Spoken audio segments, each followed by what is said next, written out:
4 p.m. in Central African time, as we open spaces for you to just acquaint yourself with what's happening in lifestyle and entertainment across the African region. We come through with conversations that include music because it's a Friday, and as per tradition on this program, we have DJs that visit, we have mixes that you can look forward to. So this Friday is certainly no different. But we're also going to be talking to a South African entrepreneur as we open space in this hour. His name is Sbu September. Sbu Sisongwenya is who he was born as, and he is making headlines once again as he takes bold leaps from fashion to future-focused innovation. And we're going to talk to him about Triple S cars as a shining example of this very innovation when we look at industry potential and what is possible, especially if you are a local entrepreneur. So that's one conversation to look forward to. Otherwise, your input is always most welcome at Channel Africa 1 on the Twitterverse. Just use the hashtag The Upside and we can track the conversation with you. Otherwise, just search for Channel Africa anywhere else where you are, whether it is on Facebook, on YouTube, on Instagram. You should be able to track us there. We also have an Amapiano powerhouse. His name is Justin 99. Hey, I'm going to learn. Justin 99 and Doopy.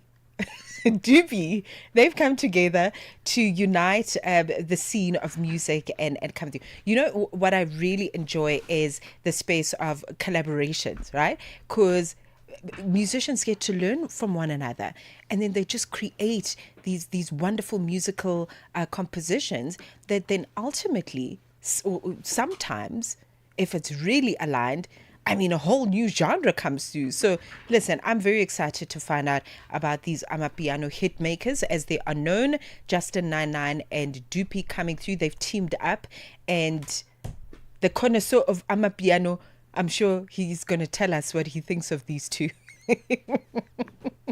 What do you think? What do you think of Justin 99 and Who's this Doopy? connoisseur? Of course. Who am I looking at? I've never been. Who am I looking at? I've never been the biggest Amapiano fan. I enjoy it. I enjoy all kinds of music, to be fair. R&B, hip hops. No, true. Amapianos, all of these things. But I've never been like the biggest fan of Amapiano. I know that the new wave of Amapiano stars right now in South Africa, Yes. it's changing every single day. Yes. So very excited to have Abu Justin 99 and Abu Doopy. Doopy. You know what I wanted to acknowledge around Amapiano? I wouldn't say that I know anything about the genre, but I've noticed that in it borrowing from different genres. 100%. There's like jazzy Amapiano, there's R&B Amapiano, there's Kwaito Amapiano. So it's borrowed from the traditional genres that we've seen. 100%. I'm yet to see an Amapiano artist, though, that is borrowed from reggae. I haven't heard that before. From reggae? Yeah. That would be interesting one. That would be something. That's an interesting one. We already know if they wanted a reggae star from Africa, who they would go to feature there. They would go for Stone Boy. Who else would they go for? I mean, I just feature him on there. The king of everything. Draw some of the reggae flavor in that Amapiano. Oh, come on. That's actually an interesting one. Come on with it. That would be something. A bit of reggae, / dance hall, that would be quite something. But listen, we have a wonderful show in store for you. Tebogo Lekuleni in the house, Mmatsheko in the house, and you as the upsider. Let's do this until 4. Ukatili wa kijinsia unaharibu maisha na kutenga jamii. Utokea nyumbani, shuleni, kazini na mara nyingi kwa ukimya. Lakini hauwezi kuendelea. Ukiona, ongea. Ikiwa unaumia, funguka, kwa sababu kutofanya lolote sio chaguo. Sikiliza vituo vyote 19 vya redio kuanzia Jumatano ya tarehe 23 Julai kwenye mijadala, ushauri, tamthilia, maonyesho ya elimu na mahojiano na wataalamu, manusura, watunga sheria na nchi nzima iliyoathirika na ukatili wa kijinsia kwenye vituo vyako pendwa vya redio. Piga simu 0800 428 428 ili kuripoti unyanyasaji au kupata msaada. GBV, ikomeshwe na wewe. Ujumbe huu umeletwa kwenu na shirika la SABC. The Upside, 1 to 4 p.m. Central African Time. With Tebogo and Mmatsheko only on Channel Africa, the African perspective.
Coming through with music by Shasha and Ndawane is the name of the song. Shout out to Katlego Mosito, my younger brother, who introduced me to Calvin Momo, who's featured on the song. If it wasn't for him, I wouldn't know who Calvin Momo is. But he's a legend. Oh my goodness. He's a superstar. I actually really like his vibe. You didn't know Calvin Momo? No, I mean, it's been about a year. Mm-hmm. But if I didn't have a wonderful younger brother who's out there, who plugs his sister, who just knows about carrots and beetroot and jazz music, I wouldn't know Calvin Momo Shem. So I'm really grateful to have discovered him through my sibling. Big shout out to Katlego Mosito. Yeah, we were very grateful to your sibling. Let's get into conversation about cars. Are you into EVs, electronic vehicles? Are you a big fan? Have you been in an EV before? I actually haven't. You haven't? Like Okay. that would be very novel for me. I'm looking Yeah. forward to experimenting. Absolutely. Yeah. From redefining socks as a statement of swagger to reimagining what African innovation looks like. Sbusiso Sbu September Ngwenya is no stranger to bold moves. Now he's shifting gears, quite literally, with a groundbreaking project called Triple S Cars, South Africa's first premium electric vehicle brand. Recently recognized in Parliament for his trailblazing vision, Sbu isn't just chasing headlines, he's chasing history. And his mission? To electrify Africa by fusing sustainability, style, and world-class local manufacturing. He built a sock empire with just one product. Now he's building the future on four wheels. He's joining us now on the line, the fearless founder, the disruptor, the innovator, Sbu September. Sbu, thank you so much for your time. Welcome to the Upside.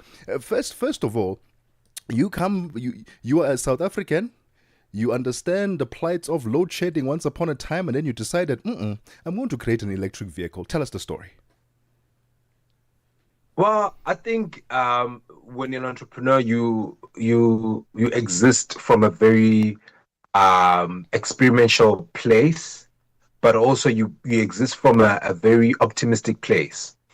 And with the recent appointment of the Minister of Electricity, I know for sure that by the time we launch our vehicle in late 2026, entering 2027, the electricity crisis in South Africa would have been sorted by then or almost there.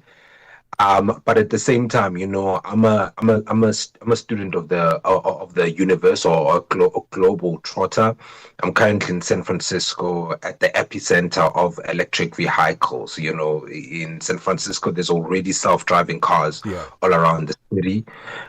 So I know for sure that as South Africans, if we're going to develop a new product, we're going to have to be futuristic about it. Hence, we chose an electric vehicle. Of course, internally, I'm giving you guys some info that is not privy to the public, but there is some conversation of a hybrid vehicle as well.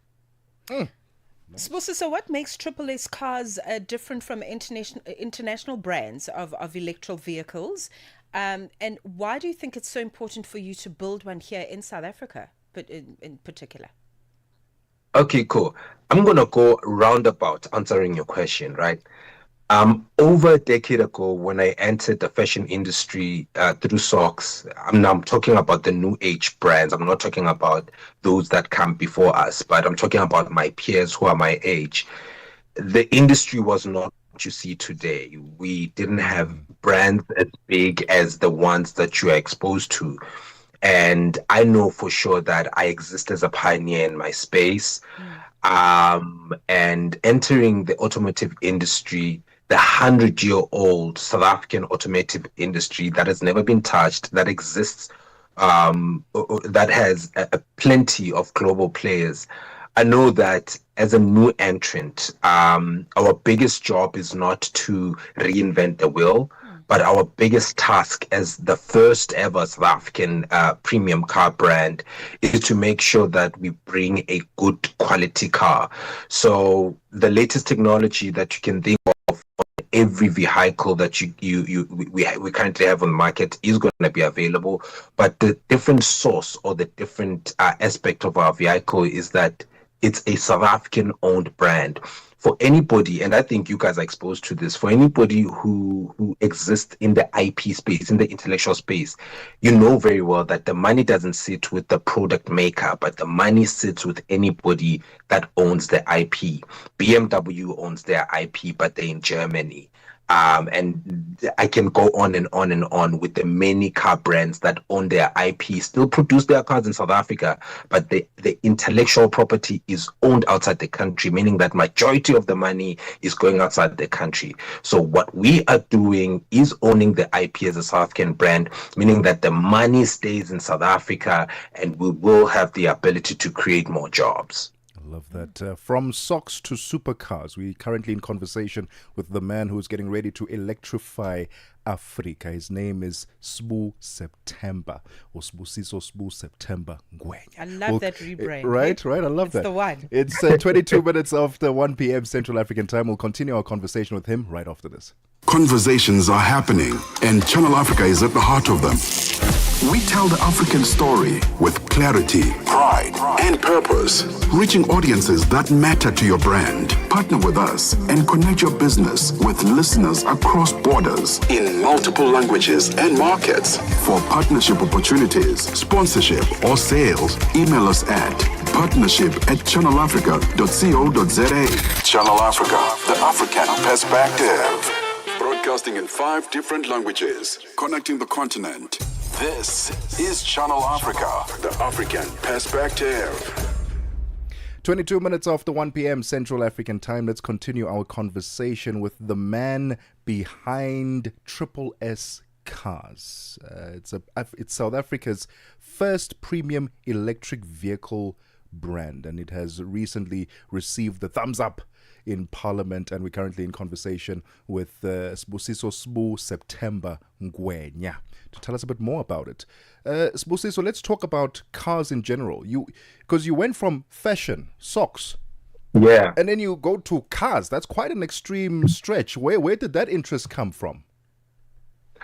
Well, I think we should go back into my history and we will see a pattern of somebody who keeps on jumping into various industries that he almost knows nothing about. But I think my biggest skill as the managing director of our organization is to gather talent around me that is qualified, that is experienced, and that is knowledgeable to help us build a credible company.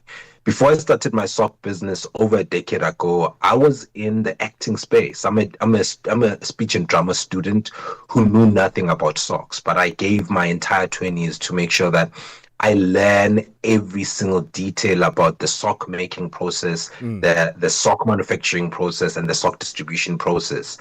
And I think the same skill applies in the automotive industry. It's all about having a willingness to be teachable and the spirit to learn each and every process. At the end of the day, business principles are the same. Whether you are selling a sock for 150 rands or you're selling a car for 550,000 rands, the aim at the end of the day is to make sure that we deliver a premium quality product to the end user. And we are following the same process too. I think when I entered the fashion industry, I knew that I only have 10 years to give to it. And I think 3 years towards my 30s, that call, especially when I started visiting other parts of the world, I knew that the fashion industry is no longer for me. I can no longer contribute into it. It's a matured industry right now in South Africa.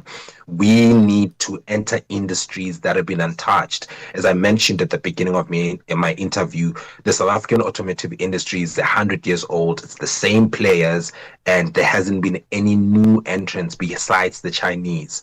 So I knew that if I'm going to leave an industry where I'm comfortable, which is the fashion industry, where I'm thriving and winning, I'm going to have to go for a mission that's bigger than me. And what is more bigger than me than pioneering a new industry for other kids in South Africa who can look at it and say, yo, I want to be an automaker too. I want to go into the automotive industry and make a change. So I think that is when the thinking started around 2020.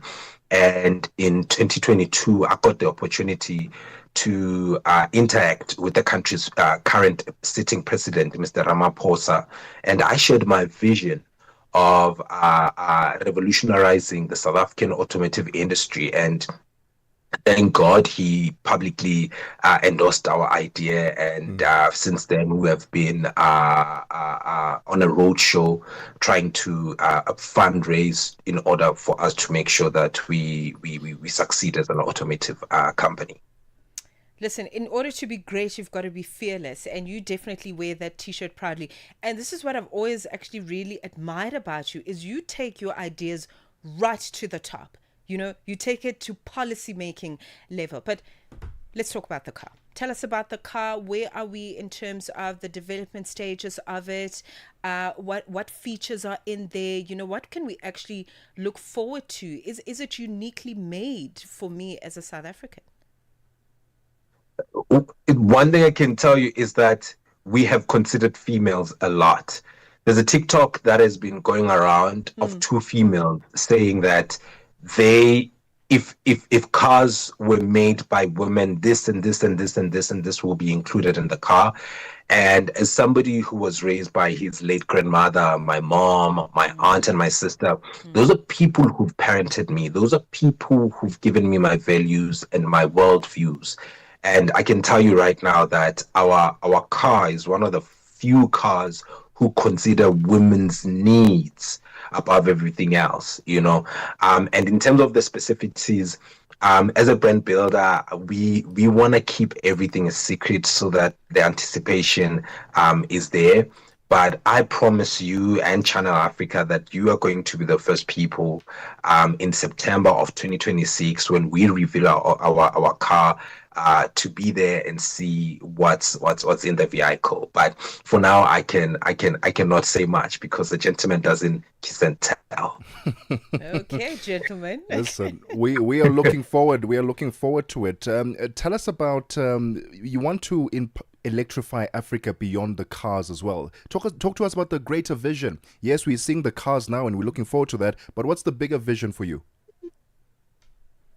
Well, the bigger vision. Listen, without getting into much detail, the bigger vision is global dominance. I think today in the world, whether you are from a small township in Tsakane or a small township in Detroit called Houghton, where I got to live over the past 3 months, if you're building a brand, if you have an idea, if your idea only applies to your local community and will not impact the world, you are going to struggle greatly.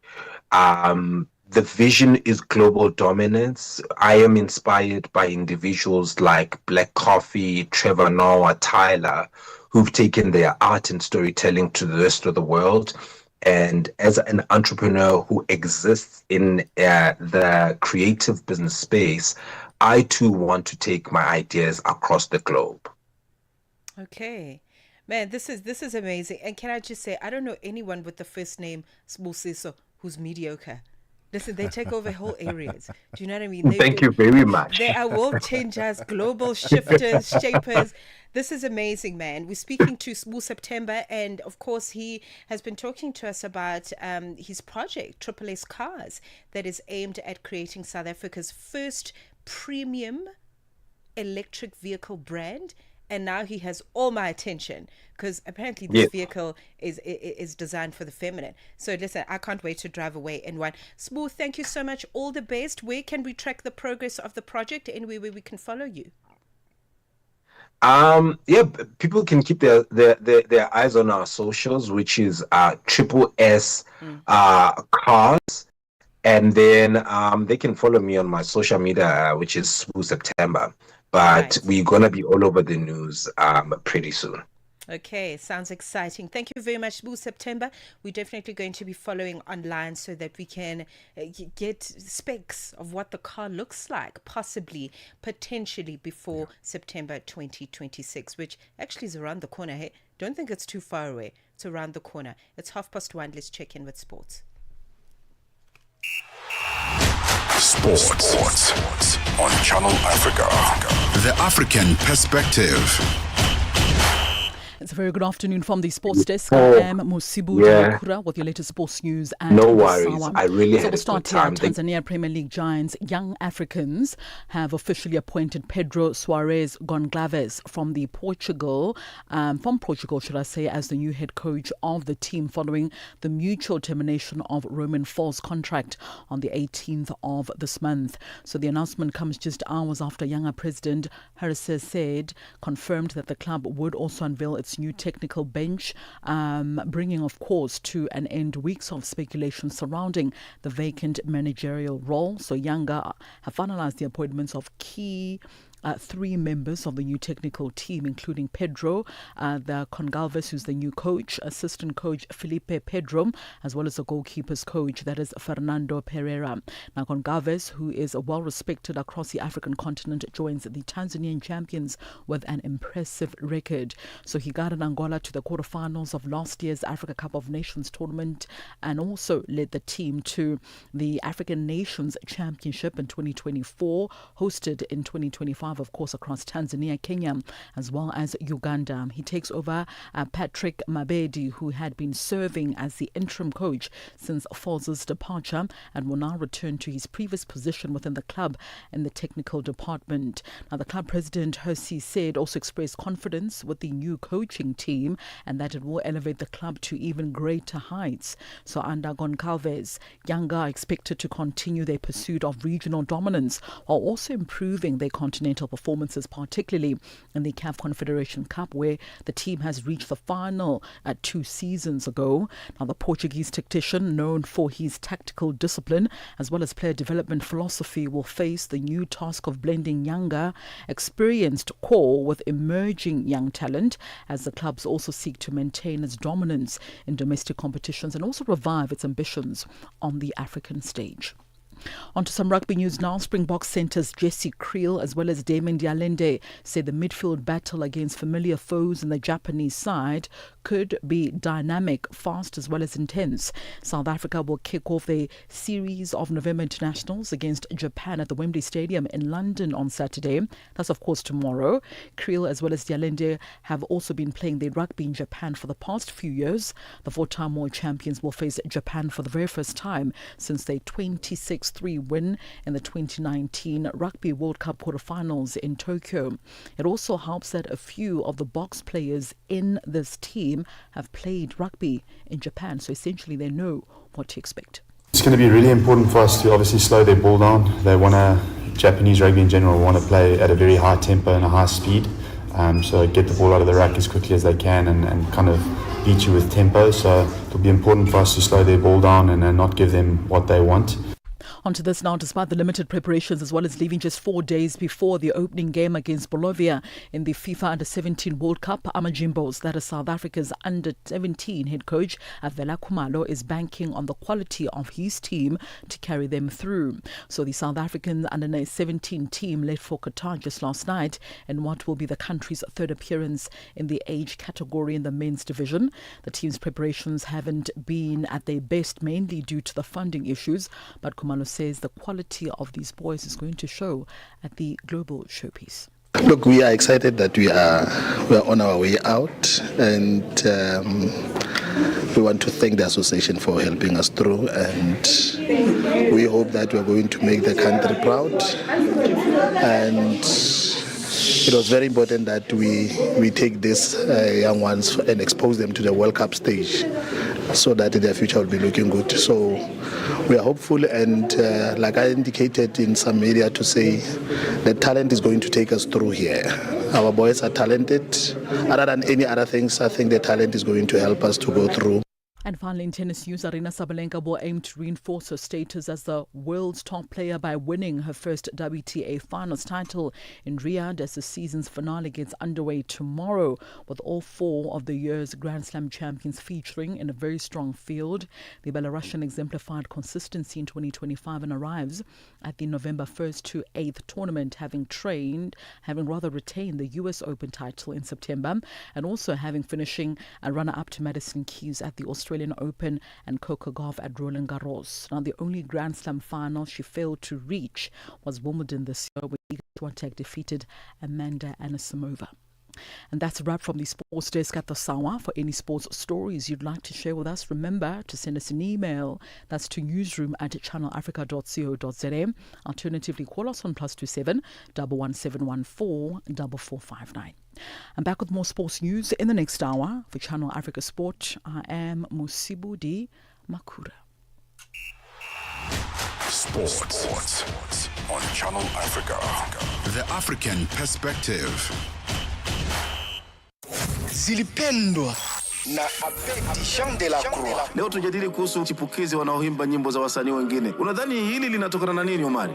Nadhani kweli kwamba tukizama muziki ya sasa, hasa wasanii ambao ni chipukizi, kwa kweli kwamba yani karibu kutoka muziki yao wenyewe, lakini wanakuwa wanapenda kuhubiria muziki ya zamani, hizo muziki ya wengine ambao ni taimbo. Wengine wanadai kufanya hivyo ni kupromote vipaji vyao haraka ili waweze kujulikana. Je, yawezekana kukawa na ukweli wowote au ndio kukosa kabisa kipaji cha kuandika mistari? Ndio, unaona kwamba msanii anapoazimia kwamba kuchukua wimbo mwingine wa msanii mwingine na kurudia mara mbili sivyo, haionyeshi kwamba yani ndio wanaanza kazi ya muziki aizani, lakini ukiangalia kabisa asilimia kubwa utakuja kuona kwamba wanakosa ile mawazo ya kutunga muziki. Zilipendwa kila Jumamosi kuanzia saa 12 kamili majira ya Afrika ya Kati hadi saa 1 kamili majira ya Afrika ya Kati. 37 minutes after 1 p.m. Central African time. Let's find out how the markets are moving. Buntle Headbush is standing by. Business News on Channel Africa. The African Perspective. Thanks, Tebogo. Good afternoon. In our top business story this hour, Angola's National Oil and Gas Agency, ANPG, says it will sign an exclusive negotiation agreement with oil major Shell to explore and develop blocks 19, 34 and 35, as well as ultra-deep water blocks. The signing ceremony will take place on the 3rd of November. Angola's National Oil, Gas and Biofuels Agency says this event marks a historic moment for the Angolan oil sector and consolidates Shell's presence in Angola. Angola is sub-Saharan Africa's second largest crude oil producer after Nigeria. To tackle South Africa's high youth unemployment, the country's National Youth Development Agency has launched a $145 million National Youth Fund. The announcement was made at a youth investment indaba in Johannesburg. The agency's deputy chairperson, Bonga Makanya, says investment in the fund will be sourced both locally and internationally for the next 3 years. According to Makaya, this will allow the agency to fund larger investments. He says the aim is to support sustainable enterprises in key sectors, including mining, agriculture, and manufacturing. Today, we begin our campaign to attract both local and international investments into South Africa, but particularly for youth and young people who want to have a key role in playing a role in the strategic sectors of the economy. And as the NYD, as the new board, we will drive that approach and drive their new strategy to make sure that young people now are elevated in terms of the type of support and assistance that they get from the NYDA. Meanwhile, National Youth Development Agency Executive Deputy Chairperson Bonga Makanya has urged government leaders to deliver a clear message of hope and take decisive action to transform the economic fortunes of South Africa's youth. Speaking at the inaugural Youth Investment Indaba in Johannesburg this Friday, Makanya said young people are eager to see real change and economic liberation in their lifetime through strong leadership and collaboration. The Indaba, hosted by the NYDA, brings together government, business and youth leaders under the theme The Road to a National Youth Fund to promote investment, innovation and inclusive growth for young South Africans. The room is full here today, GP, because young people across South Africa want to hear a message of hope. They want to hear a message of hope from yourselves, from us as young leaders, from the Deputy Minister who's here, because young people want to achieve economic freedom. They want to achieve economic liberation, not in our lifetime as young people, but in your lifetime, GP. And in the lifetime of your colleagues in cabinet. So we want to see the fortunes of young people change through your direct leadership and your direct involvement in making sure that we drive the type of support that we want to see as young people. South Africa's city of Johannesburg and the Socioeconomic Rights Institute are facing off at the Johannesburg High Court this morning over the Metro's removal of informal traders in certain parts of the city. In recent months, the city implemented a program to remove traders operating without authorization as part of reclaiming back the city and invoking bylaws. However, Seri believes that the cleanup program violates the rights of traders. Buseletsa Mugwena reports. The city argues that the mushrooming of informal traders has contributed to the untidiness of the CBD, saying that unauthorized informal trading had jeopardized safety, cleanliness and access to emergency routes in Johannesburg CBD for the longest time. Puseletso Mokoena, SABC News. The Chinese President Xi Jinping has told leaders attending the Asia-Pacific Summit in South Korea to deepen economic cooperation in the face of global uncertainty. The Chinese Foreign Ministry says Xi, fresh from his talks with U.S. President Donald Trump, warned that changes unseen in a century were accelerating across the world. The BBC's Nick Marsh reports. Xi Jinping has stuck around in South Korea. Unlike Donald Trump, he's been meeting with Japan's new Prime Minister. He is meeting, I think, with Mark Carney, Canada's new Prime Minister. And who do they have in common as a new adversary when it comes to tariffs and trade? It's Donald Trump. So Donald Trump has left South Korea, but he's very much looming large in all of those meeting rooms at APEC. And now for a look at the indicators, one US dollar in Nigeria is trading at 1,449 naira. In Botswana, it's 13 pula 66 Kenya. The dollar is trading at 128 shilling 34. And in Zambia, it's at 22 kwacha. The BRICS countries, $1 in Brazil is trading at 5 real 36. Russia, 79 rubles 98. In India, it's 88 rupees 56. China, 7 yuan 10, and South Africa, $1 is trading at 17 rand 24 cents this afternoon. $1 is trading at 75 pence to the British pound and 86 to the euro. Looking at commodities, gold is trading at $4,000 per ounce and platinum at $1,580 per ounce, while Brent crude oil is at $63.99 a barrel. Those are your business news. For any business news stories you'd like to share with us, please send an email to newsroom@channelafrica.co.za or give us a call on +2711 714 4459. For Channel Africa Business, I am Buntle Hetbush. Business News on Channel Africa. The African Perspective.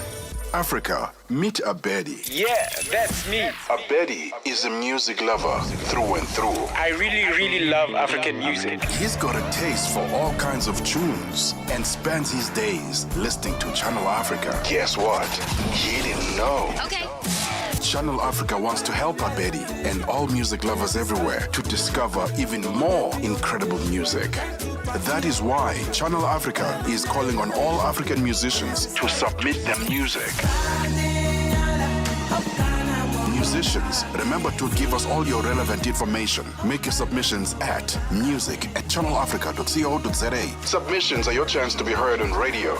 But sadly, they do not guarantee that you will be playlisted. All submissions will be carefully reviewed to see if they meet our station's requirement. Channel Africa, the African Perspective. The upside. On the upside, your voice matters. Stone boy, Wycliffe. Catch a vibe on the dance floor. Catch a vibe on the dance floor. Catch a vibe on the dance floor. Catch a vibe, yeah. Catch a vibe, my brother, when you see say I didn't enter. Yow.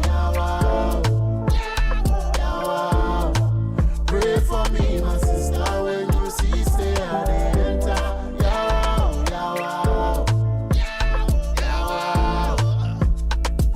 Cause life can get so hard, but still worth living. Still worth living. Cause life can get so tough, but still worth living. Still worth living. This life that we live in mysterious. The things we deserve are not meant for us. The bigger system now pamper us. That's why some people so treacherous. So anywhere we step, we are dangerous. Man stepping as a soldier, conqueror. God busting at the door with the mentorage. Revolutionary minded Sankara. Cause life can get so hard, but still worth living. Still worth living. Cause life can get so tough, but still worth living. Still worth living. Pray for me, my brother, when you see say I didn't enter. Yow.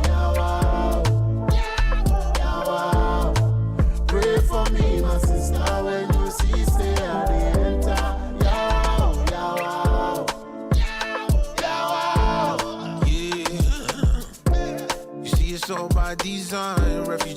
caught up in the gun line. I'm with the tribe, we come to free up the system. Cause the prisons are the new plantations. Daughters are raising no fathers. Single mother gotta be the provider.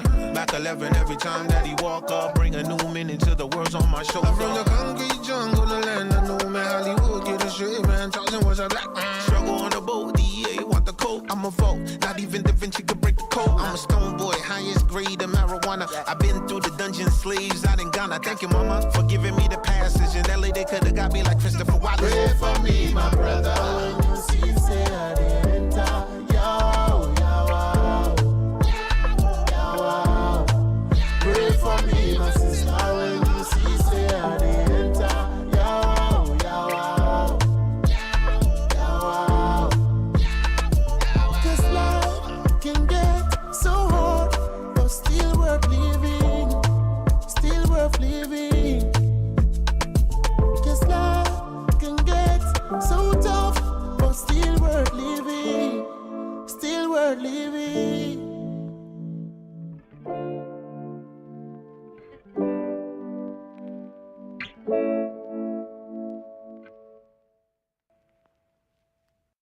We on the video shoot. I'm just freestyling. I'm wilding. Y'all know my whole style, man. Make us that one not freestyle. Get Channel Africa on DSTV Audio Bouquet. Channel 802.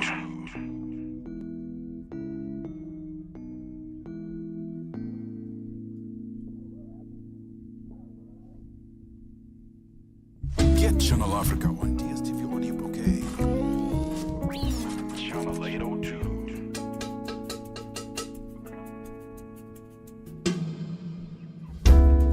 You don't have to cry. Baby, you should know it's alright.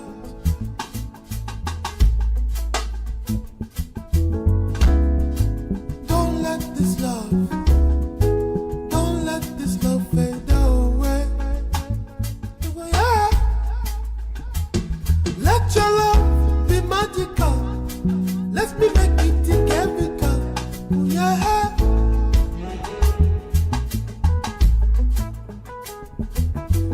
If you be my baby girl, I will be your baby boy.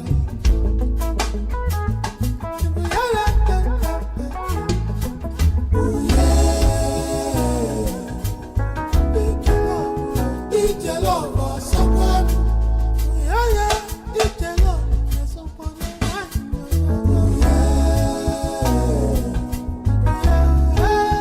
DJ love, someone. DJ love, don't come and show. Wild, wild love. Kevin, love. DJ love, someone.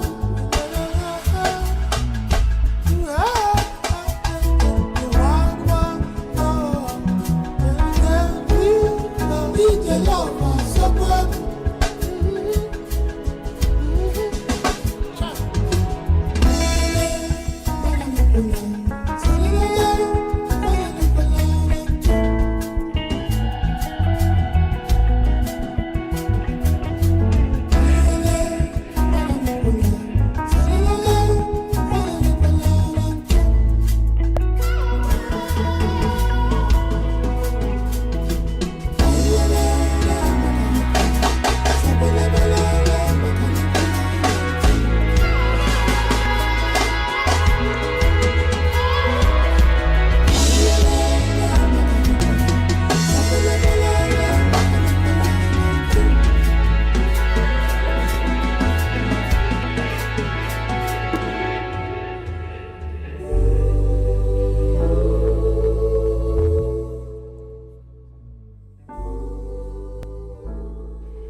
Why didn't you tell me about the song?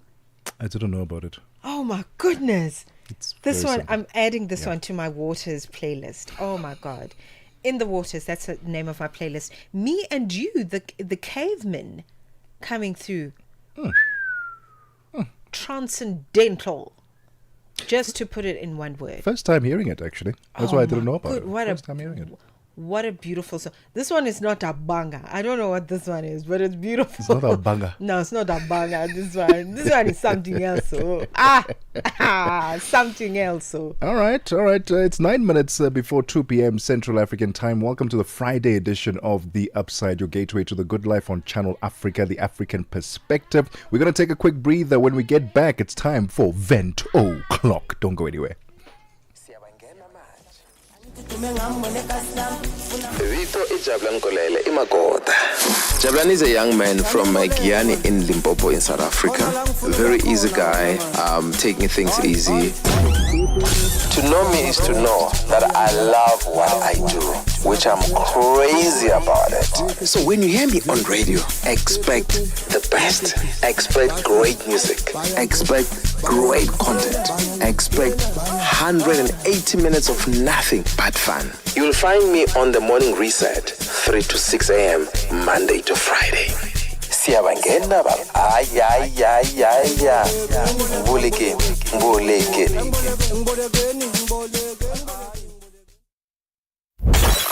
The Upside, 1 to 4 p.m. Central African Time. With Tebogo and Mmatsheko only on Channel Africa, the African perspective.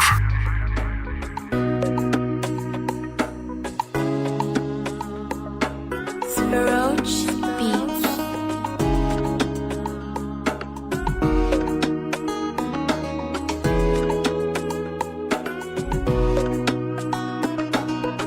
Early mama on your phone, I they call, baby. 247, it be you, I they want, baby. While I know yawa for you, baby. Chai, pack well and balance well for me. Baby, oh baby. Baby, oh baby. Baby. Yeah. Oh baby. Baby, oh baby. Chai, back well and balance well for me.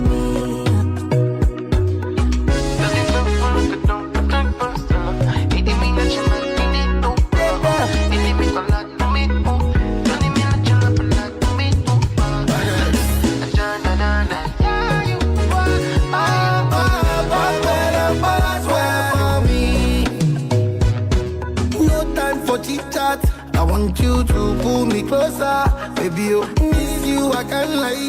We don't build love where distance no fit corrupt. No yawa, oh, baby, tell me no yawa, oh. Back well and balance well for me. Yeah, I know say things no balance, but you don't try for me. Yeah, and I go give you joy, cause I know strong man go there for me. Yeah, good for you. No go give you story. Wanna give you story now. So back when I balance well for me. Yeah. Baby, yeah. Baby. Yeah. Baby, oh baby.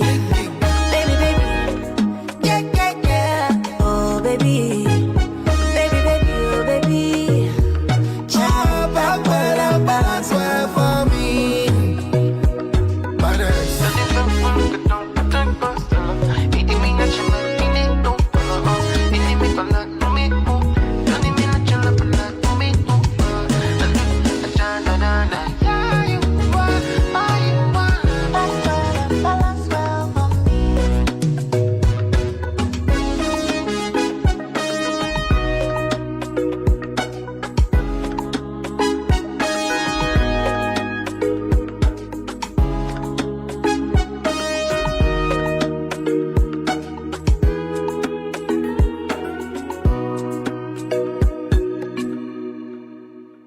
Music and lifestyle of Africa on Channel Africa, the African perspective. The Upside, 1 to 4 p.m. Central African Time. With Tebogo and Mmatsheko only on Channel Africa, the African perspective. 4 minutes before 2 p.m. Central African Time, Baby by Davido featuring Tiwa Savage and Burna Boy. It's time. Which one is this one now? It's a Friday. I'm expressing myself. I've always wanted to say that to you. Which one is Which this one? one is this one now? I tell you which one it is. It's vent o'clock time. Okay? Vent o'clock time. I'm starting to think that we're making it a habit, this thing of driving and texting. It's the scariest thing. Oh, you look very guilty. No. No. When? Which one was that face? No, I'm in agreement with what you were saying. Right. I'm glad you agree. Yes, sir. We're making it's become such a common thing. I drive around so many times, and oftentimes I'll look to say, okay, cool. Who's, not necessarily that I'm looking to see who's driving next to me. Who are you? Let me see who you are. But you take a glance. Oh, someone is next to you, and they're on their phone, or you overtake them because they were driving so slow in a fast. Then you're like, but why are you driving so slow? What's happening? Then you manage to overtake them, and then you realize why they're driving so slow. It's because they're busy on their phone while they are driving. Can we stop doing that, please? Stop it. We don't like it. You're not a texter and driver, are you? No. No. Of course, you're not going to expose yourself. No, but I'm not. On this international platform. I mean, I'm not. You know what I'm saying? I'm not. So please stop doing that, because I know a lot of us feel like, I'm the best driver in the world. I know how to drive. I can foresee anything and everything that can happen on the road. You really can't. Anything unexpected can happen. The person driving in front of you can suddenly stop because a child needs to cross the road or an animal is in front of them or whatever the reason is. And now because you are not paying attention, you're on your phone texting, boom, you go hit him at the back. So please do not text and drive. It's so scary. There was one day where I was driving around and I could remember about 3 or 4 people on their phones during that time that I passed. On their phones. Different times or different spaces where I was driving. They were on their phone. Why are we doing that? Please, I know you trust yourselves. I know you think you're a brilliant driver, but be very safe on the road and be responsible on the road. Do not text and drive.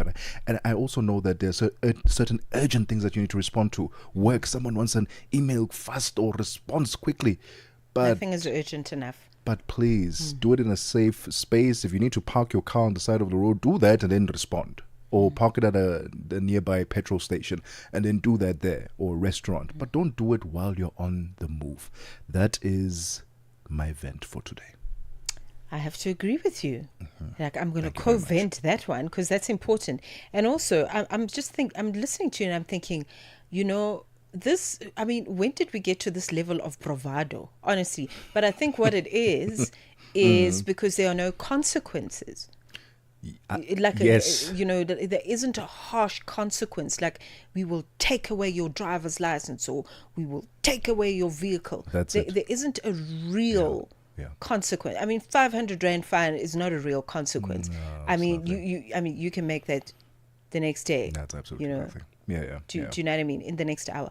But there isn't a real consequence where if I'm caught doing this or if somebody snaps me and my vehicle whilst I'm doing this and reports me, there are some real consequences. So until we get there, we're going to continue thinking we are invincible and we're going to keep living our best lives and putting people at risk. And sending nudes and selfies whilst we're driving. Unacceptable. No. And don't let the consequence be you getting into an accident to realize that you should not do that. Please. Yeah, and you could cause a pile-up. You really can. Yeah. It's 2 p.m. Central African time. Let's get the latest news. We've got Onel Nsinzi standing by. SABC News. The African Perspective. Thank you, Tebogo. Looking at your top stories, Tanzanian government downplays protest situation and the Trump administration to limit the number of refugees admitted to the U.S. Your latest news. Greetings to our listeners.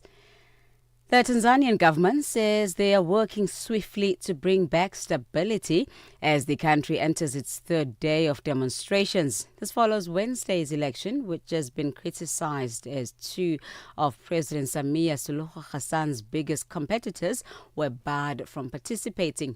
Leading members of the European Parliament have since condemned the election, describing them as unleashing an atmosphere of repression, intimidation and fear. Bunolo Maribe reports. Protests erupted in Tanzania on Wednesday over the exclusion of the president's two main opposition parties. Police imposed overnight curfews for 2 consecutive nights, and internet access has also been disrupted. Although casualty figures remain unconfirmed, a diplomatic source reported credible claims of dozens of deaths. The government has since said that it has implemented several precautionary measures to restore a sense of normalcy. Bonolo Maribe, SABC News. The United Nations has called for an immediate ceasefire in Al Fashir, the capital of Sudan's North Darfur region, following its capture by the paramilitary Rapid Support Forces. The UN has warned that the fall of the city marks a dangerous turning point in Sudan's civil war, which has already claimed tens of thousands of lives. Assistant Secretary General for Africa Martha Ama Akia Proby painted a grim picture of the situation on the ground. The conflict in Sudan has deteriorated even further. It has caused widespread suffering and new surges of horrific violence. After more than 500 days under siege, the city of El Fasher in North Darfur has been captured by the Rapid Support Forces. Only small pockets of resistance remain. Other parts of the country have not been spared from the relentless violence. In recent weeks, fighting has intensified in the Kordofan region. A South African court has ruled that Nobel laureate Albert Luthuli's 1967 death was a result of an assault by the apartheid police, overturning decades of claims that it was an accident. An inquest held under the apartheid government concluded that Luthuli, the first African to win the Nobel Peace Prize, died after being struck by a freight train while walking along a railway line. But activists and his family have long cast doubt on the findings, and South Africa's government reopened the case this year. A judge on Thursday ruled that the anti-apartheid hero died as a result of a fractured skull and a cerebral hemophilia associated with an assault. His family has welcomed the judgment. The World Health Organization says 17 countries in Africa have experienced ongoing active transmission of Mpox over the past 6 weeks, with 2,862 confirmed cases, including 17 deaths between September 14 and October 19. The WHO also said that Malaysia, Namibia, the Netherlands, Portugal and Spain have detected the clade 1b Mpox for the first time since the agency's last report. Mpox is a viral infection that spreads through close contact and typically causes flu-like symptoms and pus-filled lesions. It is usually mild but can be lethal. The Trump administration will limit the number of refugees admitted to the U.S. to 7,500 over the next year and give priority to white South Africans. The move marks a dramatic cut from the previous limit of 125,000 set by the former President Joe Biden and will bring a cap to a record low. No reason was given for the cut, but the notice said it was justified by humanitarian concerns or it's otherwise in the national interest. In January, Trump signed an executive order suspending the U.S. refugees admission program, which he said would allow U.S. authorities to prioritize national security and public safety. Recapping on your top stories, Tanzanian government says they're working swiftly to bring back stability. This is as the country enters its third day of demonstrations. This follows Wednesday's election, which has been criticized as two of President Samia Suluhu Hassan's biggest competitors were barred from participating. For any news stories you'd like to share with us, please send us an email to newsroom@channelafrica.co.za or call us at +27 11 714 4459. Channel Africa News, I'm Onele Tsinzi. SABC News. The African Perspective.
The 2 p.m. Central African Time. It's the second hour, the golden hour of The Upside, your gateway to the good life on Channel Africa, The African Perspective with Tebogo and Mmatsheko Mosito. We're still coming to you live from the Auckland Park Studios in Johannesburg, South Africa. Join us live on our social media platforms where you can stream our lovely show. Check out our studio at Channel Africa on Facebook and YouTube, and at Channel Africa 1 on TikTok. And please do me a favor.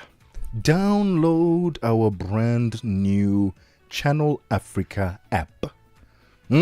On there, you can see the programs, you can stream the shows live, revisit podcasts, check out the amazing stories that we and projects that we are part of as Channel Africa. It's simply a brilliant app. Go to your Play Store, Apple or Android, and simply search Channel Africa and download it. We are going to be in your pockets. We're going to go with you wherever you go. We are going to be your companion, and it's a brilliant app. I was playing around with it today, and you can read up on the presenters as well. If you wanted to know who Benjamin Moshatama is, Balisa Tao is, if you wanted to know who else, Pitandora, Madapiri, Stella Longwe. If you wanted to know who these people are, go onto the app and you can read up about them and enjoy the programs. What's coming up in this hour, Madam Teko? Listen, we are talking about Amapiano. Amapiano. And the hit makers behind what is going to be a new single that's taking over whole areas. Yeah. Justin 99, and I'm going to need help with this one, is Dupi. Ex-Dupi. Ex-Dupi. Is it ex-Duppy? Had a Duppy. I think I heard Duppy in my ear. Producer said ex-Duppy. All right. Yes. They are going to be coming through. We're going to talk about the single, okay? We're going to talk about how it's going to make waves. And also, I think it's such a beautiful time to release new music, because we are in the festive season and we're looking for some dance floor fillers, aren't we? 100%. Justin 99, producer, DJ, who will be joining us for a quick chat. And then later on, he's going to do a live set on Channel Africa. A live DJ set on Channel Africa, and you're going to be able to stream it and see it live on our social media platforms at Channel Africa on Facebook and YouTube, and at Channel Africa 1 on TikTok. We are looking forward to it. Thank you so much for tuning in. Happy Friday. It is 10 minutes after 2 p.m. Central African Time. Je, una jambo lolote akilini mwako? Je, una shauku kuhusu maswala muhimu? Na je, una maoni ambayo unataka yasikike? Kweli, hili jukwaa ni la kwako. Piga simu au tuandikie kwenda WhatsApp namba alama ya kujumulisha 2760552594 na tutakupigia simu. Mtangazaji wa habari zetu za Afrika Kusini mjini Johannesburg. Hivyo unaweza kuwa mshirika kwenye matangazo yetu. Sio mazungumzo tu, ni fursa yako ya kuchangia maoni yako na kushirikiana na jumuiya ya wasikilizaji wanaotamani mtazamo wako. Tufuate kwenye mitandao ya kijamii.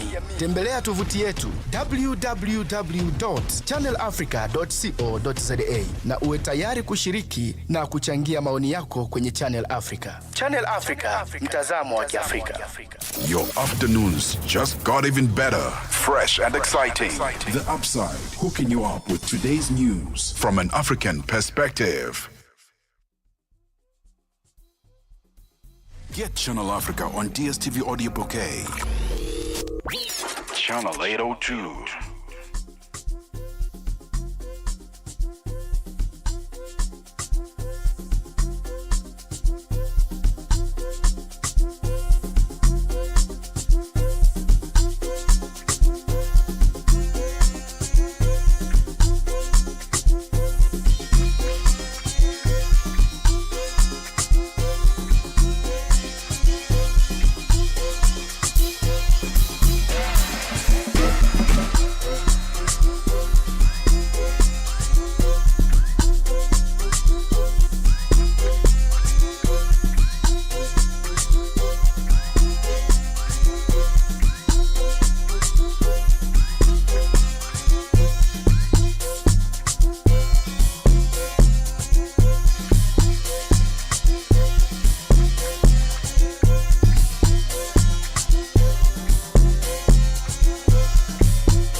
Upside, 1 to 4 p.m. Central African Time. With Tebogo and Mmatsheko only on Channel Africa, the African perspective. It's 13 minutes after 2 p.m. Central African Time. That's a brand new song there. Popo. Wow. Popo. It's the name of the song. And that song is by Justin. What? Is that not I can't take you anywhere. Really, I cannot. By Justin 99 and X Duppy. Huh? We're supposed to have a conversation with Justin 99 joining us in studio. We're working on getting him in studio. Hopefully, we'll be able to catch him so we can walk us through the song. I don't know. What do you think it means? No idea.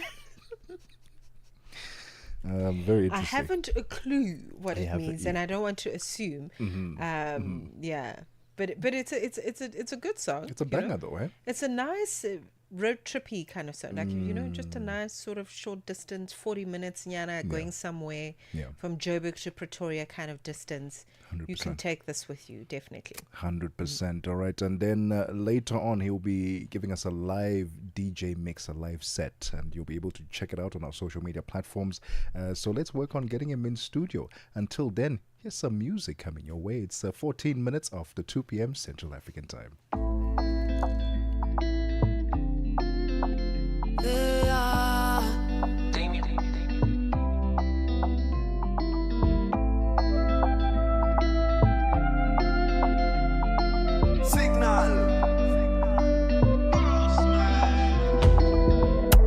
Because you know, see now you live it's not the reason why you did, gotta.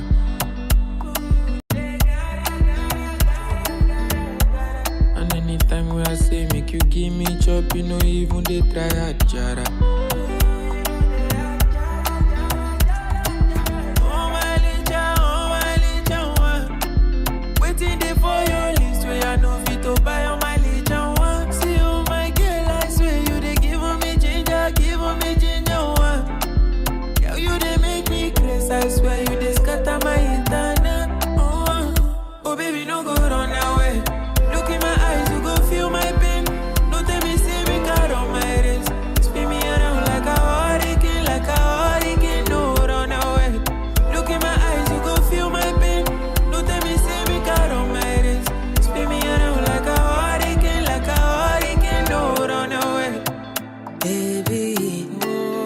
miss you, baby. I know that I'm out here thinking, if you really love me, choose between me and the shorties that you hide it. You really think that I'm blind? I wanna they do me for one night. I should they see me, I'm fragile. If you did for me, give me your loving. Kaid there with the Runaway featuring Jackie. 16 minutes after 2 p.m. Central African time. Well, we've got the man on the line, Justin 99, to tell us a bit more about this new single, Pupu. And later, what we can expect from him as he does a whole live set here on Channel Africa. We're looking forward to that. The beat has dropped. The crowd has gone wild. And just like that, Pupu is the new national anthem of the streets. Joining forces on one of the most explosive collaborations of the season. Justin 99 and X Duppy have delivered a track that's tearing through the charts as we speak, turning clubs into carnivals and pushing the boundaries of Amapiano as we know it. With Justin 99's raw, thumping production and X Duppy's signature touch, Pupu isn't just a song, it's a movement. From Pretoria to Paris, it's clear these two are not playing, they are dominating. And we've got Justin 99 on the line. Justin, thank you so much for your time. Welcome to The Upside. How are you doing on this fine Friday? Brother, man, thank you so much for having me. I'm blessed this Friday, man. It's an honor for me to be on the best Channel Africa on the way though. Love it, man. Listen, we were just playing Pupu. Walk us through the production of this. Where did it all begin? Because Mmatsheko and I was listening to it. We were like, it's a brilliant road trip song. You know, it's not necessarily the one that will make you jump up and down, but it's such a vibe. How did it come about, and how did the collaboration with X Duppy come into fruition? Yeah, so basically how Pupu came about is I wouldn't necessarily say the studio session was planned. It was just more or less a thing of where Duppy called me and asked me what I was busy with.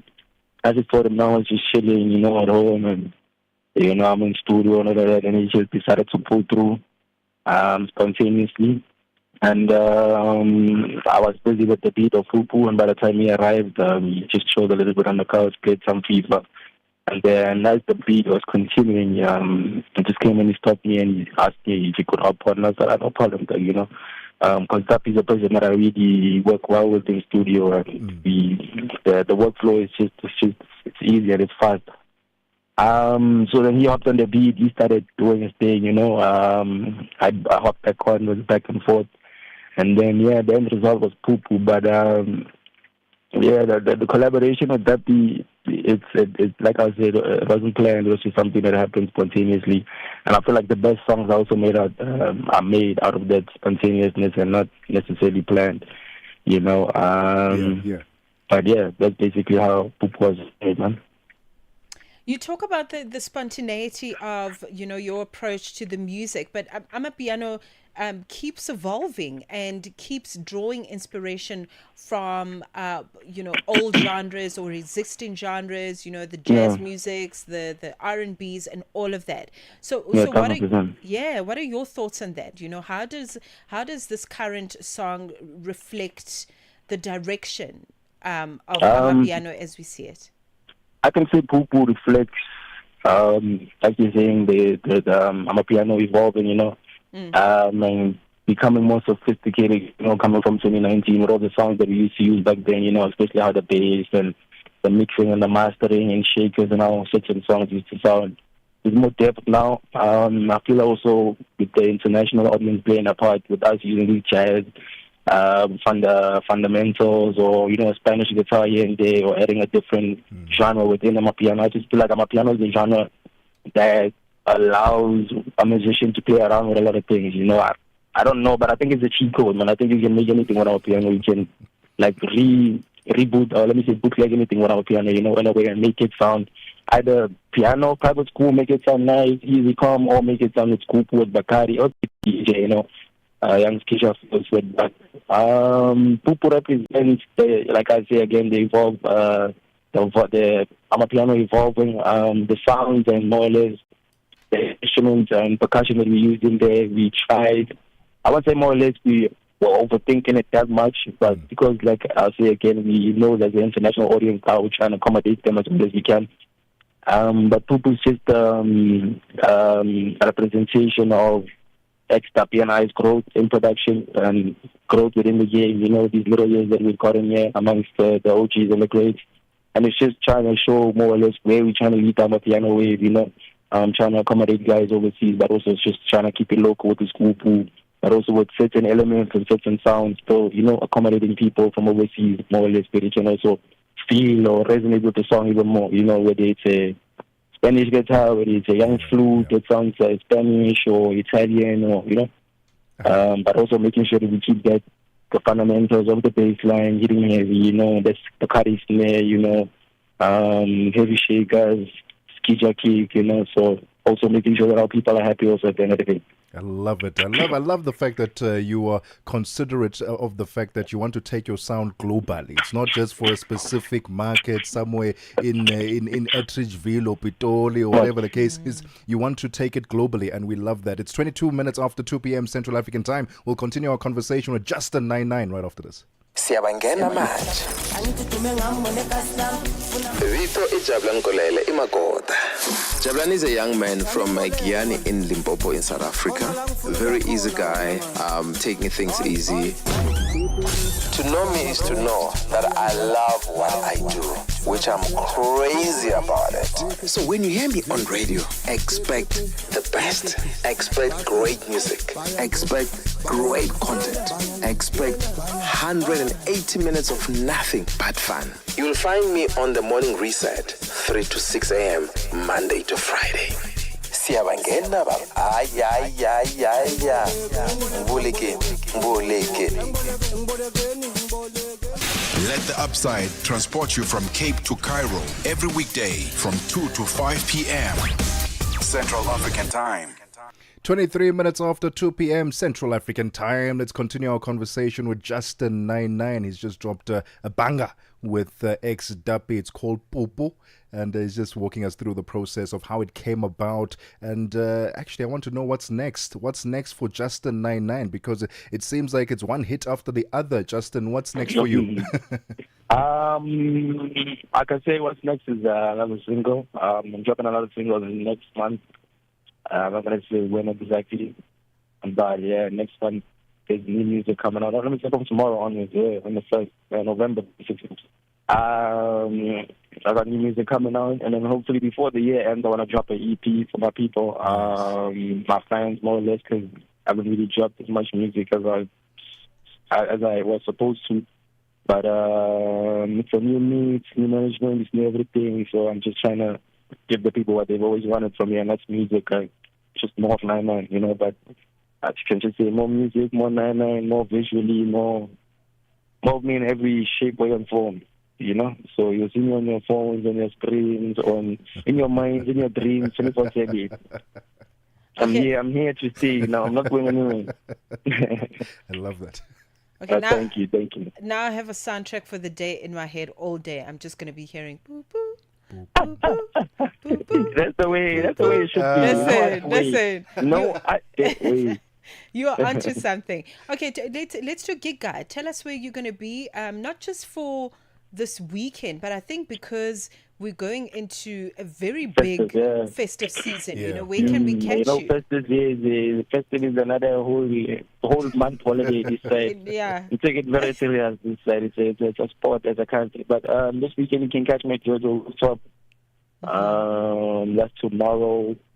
And then I've got another gig. I think I'm going to check the group, but I don't really try to focus on that as much because, you know, I don't do it out of that. I just do it for the love, you know, and I'm more or less in the studio 24/7. So when I have to go out, I'm just called and told, okay, this is where I'm going. But I know tomorrow I'm going to the top. That's where I can get me. But just make sure to tap into my socials, man, if you want to know where I'm at 24/7. I'm always posting on my stories and letting people know where they can find me. But tomorrow, my Georgia's Rooftop.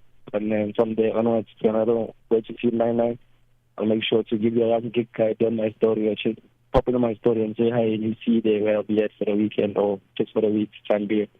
I love that. Justin, and also, because you'll be performing and you'll be giving us a live DJ mix on Channel Africa, we want to know, the audience wants to know, what can we expect this afternoon? Expect things you've never heard before. Don't come with the ear to say, okay, I'm coming with, something you've heard before. Just expect new music, a new wave, and just keep your ear open, man. That's all I can do. Expect something heavy hits are going. Big one. Nice one. Very nice. Yes, sir. Justin Nanan, it was such a pleasure to talk to you. Thank you very much. I think Bubu has taken over whole areas in South Africa and hope that it will move through other parts of the continent and the world. All the best. And yeah, we'll chat again soon. Yeah. Thank you. Yeah, thank you so much for having me. Stay safe, stay blessed. Enjoy the rest of your guys' show. Hope you all get home safe. And yeah, have a blessed year. Blessed festivities, man. Appreciate it, man. That's Justin 99. Listen, he's going to be performing a whole DJ set after we get our sports news and after we get our business news. It's going to be live in studio, so stay locked in on our social media platforms at Channel Africa on Facebook and YouTube, and at Channel Africa 1 on TikTok. And if you'd like to follow Justin 99, you can search Justin King, or you can search _ is that a dot, _ full stop Justin 99. All right, he's there on the socials. He's quite big on the social platforms, and he will keep you up to date with where he's performing next, and so on and so forth. And so after hearing Popo, you're a fan now. Here's another one. Here's another one lined up. Oh man, it's good. It's good. Let's enjoy some music. Happy Friday.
X Duppy, Justin 99, Poo Poo, Poo Poo, Poo Poo. Love it. Love it for him. Go to all streaming platforms and go and stream Poo Poo. Poo Poo. It's now 30 minutes after 2 p.m. Central African time. Let's get the latest in sports with Musibudi Makura. Sports on Channel Africa. The African perspective. Thank you so much, Tebogo. Very good afternoon from the sports days. So India's Jamia Rodriguez said she has struggled with anxiety at the Women's World Cup, but her determination to contribute helped her overcome being dropped earlier in the tournament to score a match-winning century in the semi-final win against Australia yesterday. So fueled by Rodriguez, unbeaten 127, India pulled off a record chase of 339 runs at the D.Y. Patil Stadium in Navi, Mumbai on Thursday to seal a 5-wicket win over the defending champions and then book their place in Sunday's final final against South Africa. So the 25-year-old all-rounder missed the 2022 edition due to a dip in form before fighting her way back into the squad. Facing now the pressure of playing in a World Cup on home soil, Rodriguez struggled for consistency, posting 2 ducks as well as a pair of 30s before being dropped for India's group stage match against England. She says she often broke down in calls with her parents as she tried to cope with the mounting pressure. I was going through a lot of anxiety at the starting of the tournament, and it was a lot, before few games also, I used to call my mom and cry the entire time, just let it all out. Because when you're going through anxiety, you just feel numb. You don't know what to do. You're trying to be yourself. And also in this time, my mom, my dad, they supported me a lot. And also there was Arundhati, who I think almost every day I've cried in front. Almost every day I've cried in front of her. Later I was joking. I said, "You don't come in front of me, I'll start crying." But she checked on me every single day. Right, on to this now. Tanzania Premier League giants Young Africans, also known as Yanga, have officially appointed Pedro Soares Conclaves from Portugal as the new head coach following the mutual termination of Roman Fall's contract on the 18th of October. So the announcement was made by the president of Yanga, Harisi said, confirming the news and also saying that he was happy with the fact that they have finally named a new coach to take this team forward. So Yanga have finalized the appointments also of 3 key members of the new technical team, including the coach, that is Pedro Conclaves, and the assistant coach Felipe Pedro, as well as the goalkeepers coach Fernando Pereira. Now, he also guided Angola, this is Pedro, to the quarterfinals of last year's Africa Cup of Nations tournament, and also led the team in the African Nations Championship CHAN tournament that was hosted earlier on this year in Tanzania, Kenya, as well as Uganda. He takes over from Patrick Mabedi, who had been serving as the interim coach since Alphonse's departure, and will now return to his previous position within the club's technical department. Now, club president Hersi said also expressed confidence with the new coaching team and that it will elevate the club to even greater heights. Under Concalves, Yanga are expected to continue their pursuit of regional dominance while also improving their continental performances, particularly in the CAF Confederation Cup, where they have reached the 2 previous finals of this tournament. Now, the Portuguese tactician was also known for his tactical discipline and the player development philosophy, will now face the task of blending Yanga's experienced core with emerging local talent as the club now seeks to maintain its dominance in domestic competitions as well as revive its ambitions on the African stage. Onto this story now. World Anti-Doping Agency President Vidbold Banka has called on the United States Anti-Doping Agency to do more to help prevent the enhanced games from taking place. Now, speaking to reporters at the event in London on Thursday, Banka described the enhanced games, with permits competitors to use performance-enhancing substances under medical supervision, as very dangerous and an irresponsible event. Las Vegas is scheduled to host the inaugural enhanced games consisting of track and field, short course swimming as well as weightlifting events in May of 2026. Banka said he was very keen to work alongside the United Anti-Doping Agency, but that it is based on mutual respect, with tensions between the two organizations being high in recent times. So earlier on this year, USADA said it fully supported the US government decision to withhold a payment of $3.6 million to the World Anti-Doping Agency.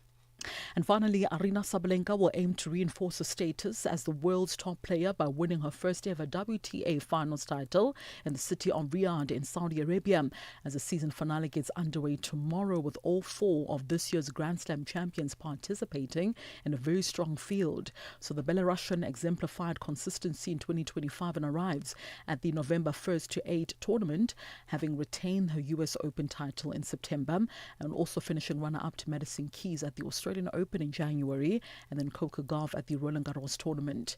The only Grand Slam where she failed to reach the final was Wimbledon. That final was won by Iga Swiatek as she defeated Amanda Anisimova in that final in July of this year. It's 14:35 p.m. Central African time. It concludes your sports news this hour. I do come back in the next hour of The Upside with the final sports update on the show.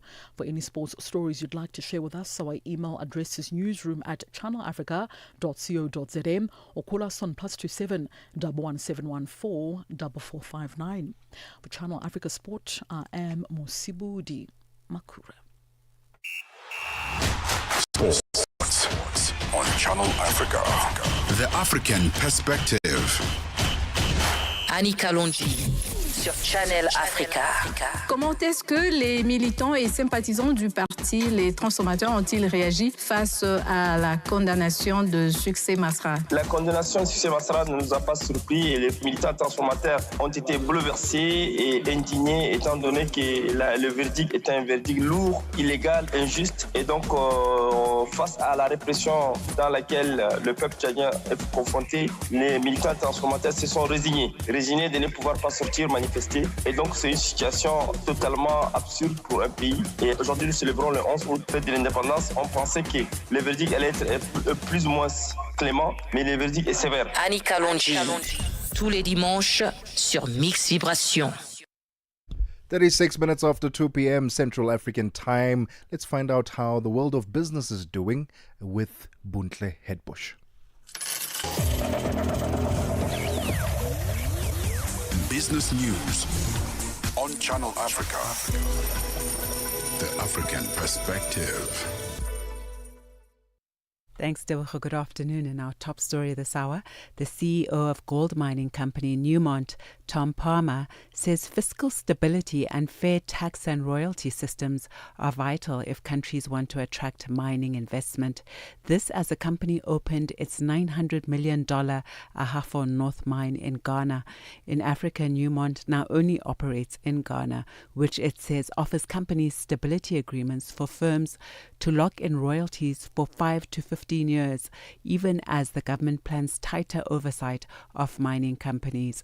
Africa's top gold producer ordered sweeping audits of mining firms, including US-based Newmont, Anglo Gold Ashanti, Goldfields, and China's Zijin this week as part of the tighter oversight measures. Angola's national oil and gas company, ANPG, says it will sign an exclusive negotiation agreement with oil major Shell to explore and develop blocks 19, 34 and 35, as well as ultra-deep water blocks. The signing ceremony will take place on the 3rd of November. Angola's National Oil, Gas and Biofuels Agency says this event marks a historic moment for the Angolan oil sector and consolidates Shell's presence in Angola.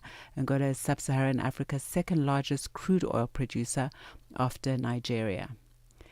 National Youth Development Agency Executive Deputy Chairperson Bonga Makanya has urged government leaders to deliver a clear message of hope and take decisive action to transform the economic fortunes of South Africa's youth. Speaking at the inaugural Youth Investment Indaba in Johannesburg this Friday, Makanya said young people are eager to see real change and economic liberation in their lifetime through strong leadership and collaboration. The Indaba, hosted by the NYDA, brings together government, business and youth leaders under the theme The Road to a National Youth Fund to promote investment, innovation and inclusive growth for South Africans. The room is full here today, GP, because young people across South Africa want to hear a message of hope. They want to hear a message of hope from yourselves, from us as young leaders, from the Deputy Minister who's here, because young people want to achieve economic freedom. They want to achieve economic liberation, not in our lifetime as young people, but in your lifetime, GP, and in the lifetime of your colleagues in cabinet. So we want to see the fortunes of young people change through your direct leadership and your direct involvement in making sure that we drive the type of support that we want to see as young people. South Africa's city of Johannesburg and the Socioeconomic Rights Institute, SERI, are facing off at the Johannesburg High Court this morning over the Metro's removal of informal traders in certain parts of the city. In recent months, the city implemented a program to remove traders operating without authorization as part of reclaiming back the city and invoking bylaws. However, SERI believes that the cleanup program violates the rights of traders, Puseletso Mokoena reports. The city argues that the mushrooming of informal traders has contributed to the untidiness of the CBD, saying that unauthorized informal trading had jeopardized safety, cleanliness, and access to emergency routes in Johannesburg CBD for the longest time. Puseletso Mokoena, SABC News. The Chinese President Xi Jinping has told leaders attending the Asia-Pacific Summit in South Korea to deepen economic cooperation in the face of global uncertainty. The Chinese Foreign Ministry says Xi, fresh from his talks with U.S. President Donald Trump, warned that changes unseen in a century were accelerating across the world. The BBC's Nick Marsh reports. Xi Jinping has stuck around in South Korea. Unlike Donald Trump, he's been meeting with Japan's new Prime Minister. He is meeting, I think, with Mark Carney, Canada's new Prime Minister. And who do they have in common as a new adversary when it comes to tariffs and trade? It's Donald Trump. So Donald Trump has left South Korea, but he's very much looming large in all of those meeting rooms at APEC. And now taking a look at the indicators, when US dollar in Nigeria is trading at 1,449 naira this afternoon. In Botswana, it's 13 pula 66. Kenya, the dollar is trading at 128 shilling 34. And in Zambia, it's 22 kwacha. The BRICS countries, $1 in Brazil is trading at 5 real 36. Russia, 79 rubles 98. In India, it's 88 rupees 56. China, 7 yuan 10, and South Africa, $1 is trading at 17 rand 24 cents this afternoon. $1 is trading at 75 pence to the British pound and 86 to the euro. Looking at commodities, gold is trading at $4,000 per ounce and platinum at $1,580 per ounce, while Brent crude oil is at $63.99 a barrel. And those are your business news. I'll be back with another update in the next hour. For any business news stories you'd like to share with us, please send an email to newsroom@channelafrica.co.za or give us a call on +27 11 714 4459. For Channel Africa Business, I am Buntle Hetbush.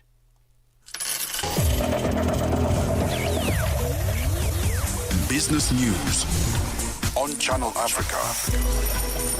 The African Perspective. AUSISA, the Association of Water and Sanitation Institution of South Africa, is a platform uniting Africa's water professionals. This November, Africa leads the conversation on water and sanitation. Join global and African leaders at the AUSISA Africa and Global South Dialogue 2025 from the 9th till the 12th of November at the Emperor's Palace, Johannesburg. From policy innovation, this is where action meets collaboration for a water-secure future. Register today at ausisa-watersan-dialogue.org or follow at AUSISA on social media. AUSISA, working together for sustainable water and sanitation security in Africa. Channel Africa, your voice, your sound, and your home. Stay logged right here.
What a banger. 12 minutes before 3 p.m. Central African time. There's something about Azania, man. When she sings. Azana. Makhosazana. Azana. There's something about when she sings, man. No, she's really amazing. Her and Umsaki, whenever they just give them anything, man. Give them anything. They're going to kill it. Oh, like no one has ever killed it before. This is The Upside on Channel Africa, the African perspective with Tebogo Kuleni and Mmatsheko Mosito. We're going to take a quick breather because when we get back, it's time for a What Caught Your Eye, right? But we're not going to go too deep today with What Caught Your Eye. It's a Friday, it's a light day. Take it easy. The weekend is upon us. But a few things have caught our eyes, and we want to share them with you. So don't go anywhere. What Caught Your Eye is coming up next. Ahoy, matey! Captain here to help, right, boys? Set sail with us on a digital voyage like no other. Channel Africa has a treasure trove of awesomeness. That is our website and social media pages. Tell me, why are you here? We want you to be part of our adventure. The winds are changing, Captain. And this time... Imagine a world where curiosity knows no bounds, where entertainment meets enlightenment, and where every click leads to the African perspective. Visit us on our website, www.channelafrica.co.za, or follow us on Instagram or on X at Channel Africa One. Go on, like us on Facebook at Channel Africa One. So, spread the word. Tell a friend that Channel Africa's online variety is what they need on the web. Channel Africa, the African perspective. Midday vibes, great programming, and good company. This is Channel Africa. It's 10 minutes before 3 p.m. Central African time. It's time for What Caught Your Eye. I said I'm going to keep it light today. All right? Because it's a Friday. It is upon us. Let's take it easy, okay? There's a whole new. Yes. Okay. Let me start by asking the question. What do you think of humanoid robots? I think they may have their place in this world. Well, I think it was around 3 years ago when we spoke to a gentleman in Nigeria. Okay. Who's come up with a very interesting humanoid robot. I forgot what the concept around his particular humanoid was about. Okay. But I think if it's really about, assisting in spaces of disability or, using robotics in conferences and things like that and archiving, and the digitization of information through, a humanoid, as it were. I definitely think there's a place for that, especially on the African continent. You don't think it's something that can replace then human resources? We can train people in human resource to do other things. I don't know. Okay. Because and I say that with respect because I feel like it's going to happen anyway. Okay. These humanoids and other similar sort of robotic tech innovations are going to take over anyway. So then what do we do with the actual human beings in those spaces? I'm sure there are other, the operation thereof, perhaps they could get into that or help to feed it with information. Yeah, fair enough. Help to feed those humanoids with information if you are an HR expert. So there's always ways to kind of navigate and not use robotics as a replacement for human capability. Yeah. But to use it as a tool to assist us. Complement. Complement the work that we're doing and to assist us with where we want to go, in industry. So listen, I'm for it. 100%. 100%.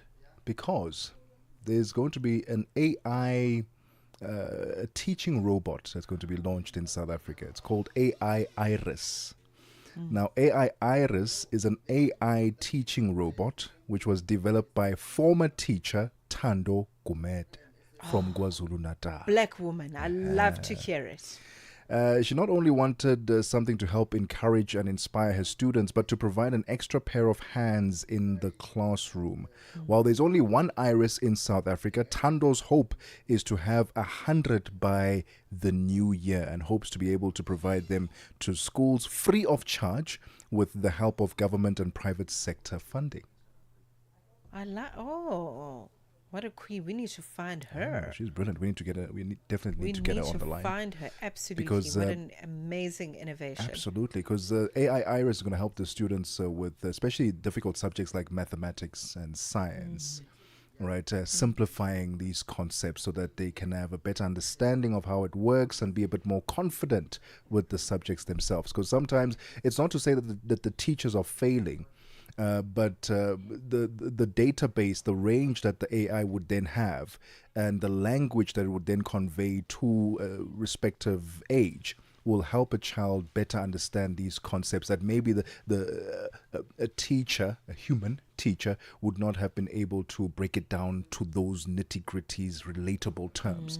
And that's why she's brought this to the forefront. And I think it's a brilliant idea. Man, it is out of this world. Brilliant, really it is. And I like how you explain it in terms of, in terms of age and the different tiers, and you can literally customize this thing to teach your child,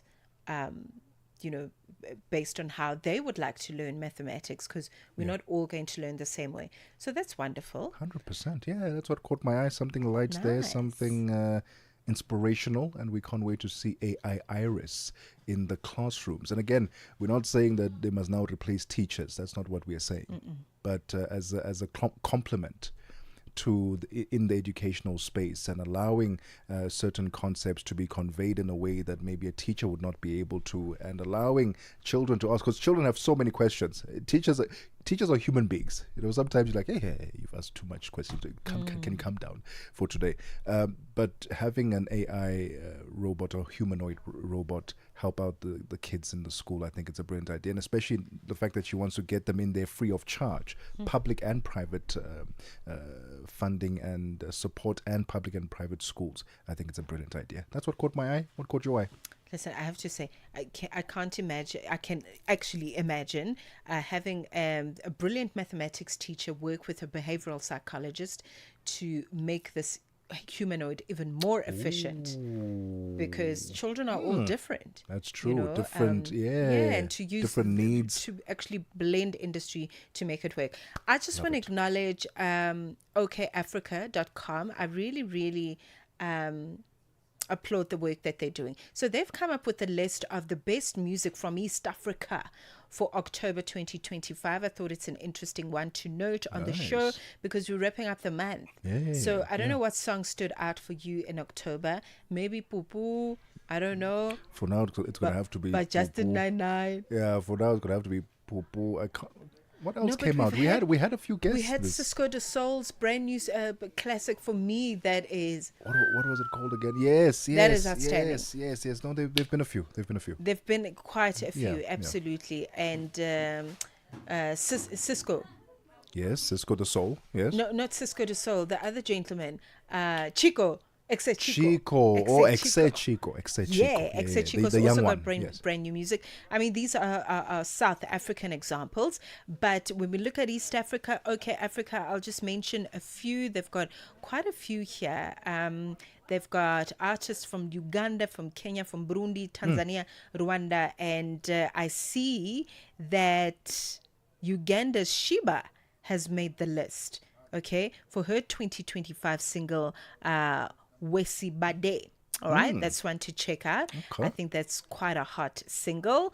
There's another one on the list here, Shafti, Serela. So this is actually a Rwandan USA collaboration, which makes it amazing in terms of giving space for East Africans on the global stage, if you will. Diamond Platinums is on the list. Tanzania's Diamond Platinum's Nani, the song titled Nani, is on the list. And who else? Who else is worth mentioning? Philemon from Rwanda is on the list. Delicious. The title of the song, featuring Nalangabo. Yeah, I think these are definitely worth checking out, man. Another one from Tanzania with a song titled Stella is Al Kiba coming through. Stella is Al Kebab. Al Kiba. Oh. And you know what I like about the music as well is the accompaniment of the good quality music video. Oh, it's a standard now. Hey. Absolutely, It's a bravo. standard now. You need to have a music Bravo. video, especially for your hit tracks. I don't know how it works, because I would imagine it costs quite a bit of money, right, to produce these videos and produce a song, an album, what. So if you have an album, you don't necessarily have to have a music video for every single song. Am I correct in saying that? No, absolutely, just for the hit song. But what Okay. I'm applauding is the quality, We haven't backed down the standard of our music videos. We don't talk for about the that enough. longest time. Actually, can Yeah. we shout out Africa for that? Because for the longest time, I think our cinematography, when it comes to music videos, even in the cinemas, movies, our cinematography is absolutely brilliant. It's global. Yes, and for somebody that is into storytelling like me, also just the storyboarding is on point. You know, they're giving character to the city. They're giving character to the land, man, to the ocean. Like everything just is voluminous, absolutely stunning. So check out those songs, and this is a list by okafrica.com. Should you wish to check out the best music from East Africa for October 2025, I think I endorse this list. I think this is the list. This is the list.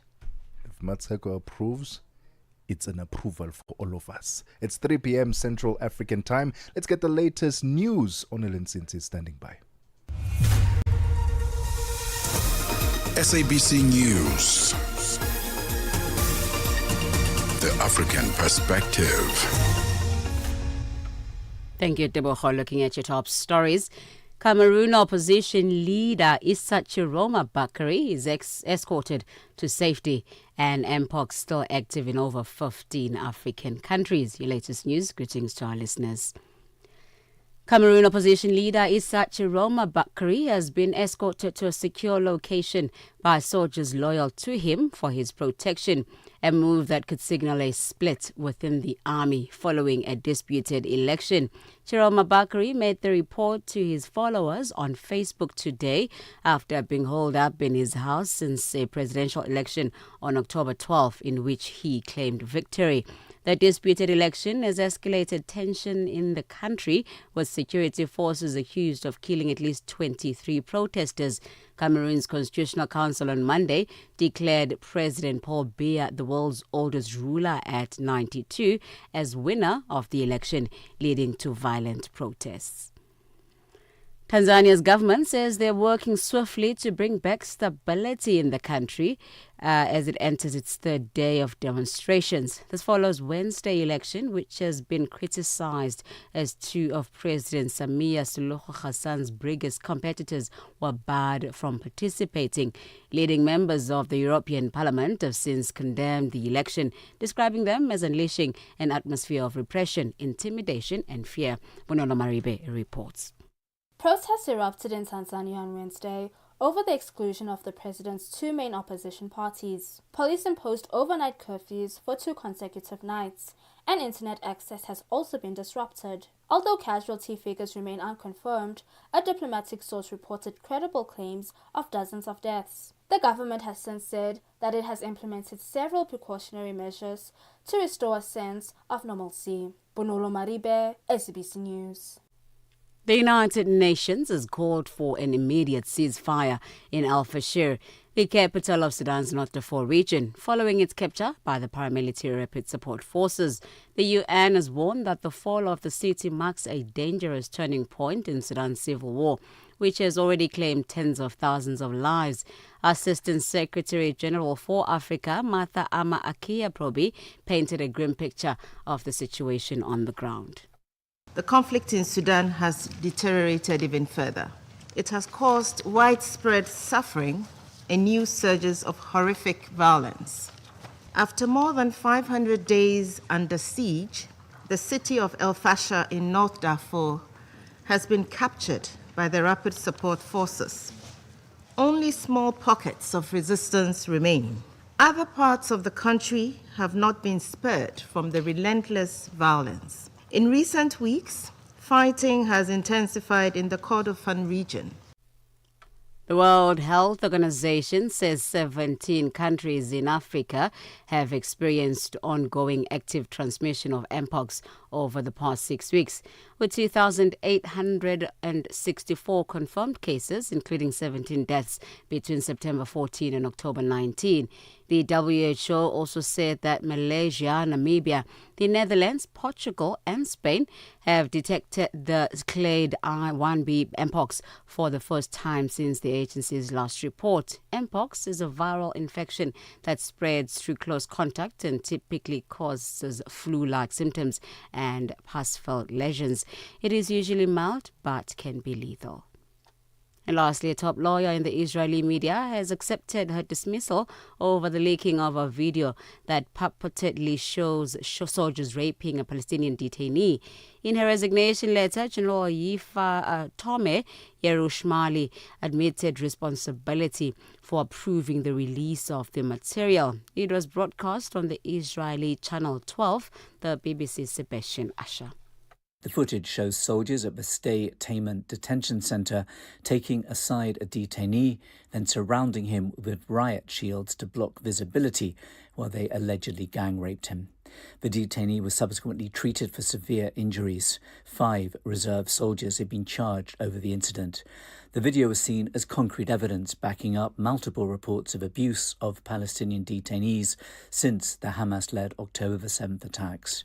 Recapping on your top stories, Cameroon opposition leader Issa Chiroma Bakri has been escorted to a secure location by soldiers loyal to him for his protection, a move that could signal a split within the army following the disputed elections. Now, for the news stories you'd like to share with us, please send us an email to newsroom@channelafrica.co.za or call us at +27 11 714 4459. Channel Africa News, I'm Onele Tsinzi.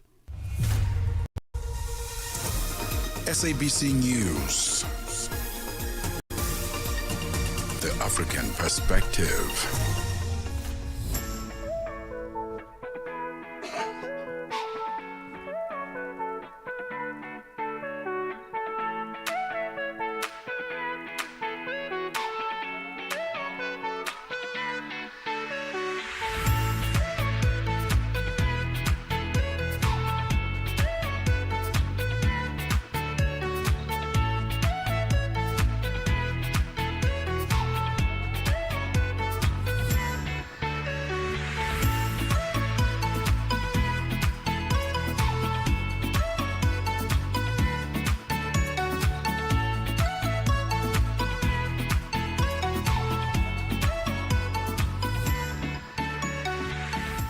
Well, it's gone 6 minutes after 3 p.m. Central African Time. It's the final hour of The Upside, your gateway to the good life on Channel Africa, the African Perspective, with Tebogo Kuleni and Mmatsheko Mosito. Happy Friday. Happy Friday. Thank you so much for tuning in this afternoon. Join us on our social media live at Channel Africa on Facebook and YouTube, and at Channel Africa 1 on TikTok. And do yourself a favor, download our brand new Channel Africa app, where you can read up on all the different presenters, the show lineups, our podcasts, everything Channel Africa is on that app. So go on to your Play Store, Google Play Store or Apple Play Store, that one, and download the Channel Africa app, and we will see you there. Mmatsheko Mosito, we've got a very, very amazing artist joining us in studio to tell us all about her brand new single. I'm excited.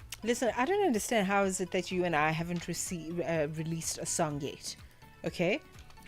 But we'll figure it out. We're not singers, Mmatsheko. Yeah, we're not musicians. Listen, you know this. My man, we're musicians from today going forward. But listen, exciting news is that South African singer and songwriter, an actress as well, Lucille Slade, well, she's gone and released her latest single, Step. and it features the very talented Una Rams. This is a Nice. track that, as I understand it, is a joyful celebration of togetherness, inspired by the familiar rhythm of South Africa's family gatherings. You know, Oh, the weddings. Especially okay. weddings. I mean, the step as the step is kind of like I don't know what it's called in the States. Codesa, ne? Is it Codesa? Similar to that. It's similar to like a Yeah, Codesa. yeah. But like Wabon, We add a bit of vibe and flavor to it. we vavarize it. Oh my goodness. We vaganza it. Vaganza Okay. it. That's what we do. But yes, the step is a very popular kind of event dance move. You know, and it has to happen in the dusty streets. You know, it has to happen where there are large crowds, because we are people of community. We are people that like to celebrate as a village.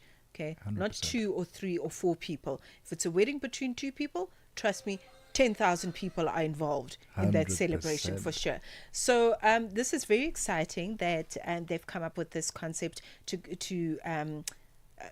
come up with a single that celebrates this. So very excited to have in studio Lucille Slade to talk about this brand new hit. All right, our conversation with Lucille is coming up next. It's gone 9 minutes after 3 p.m. Central African time.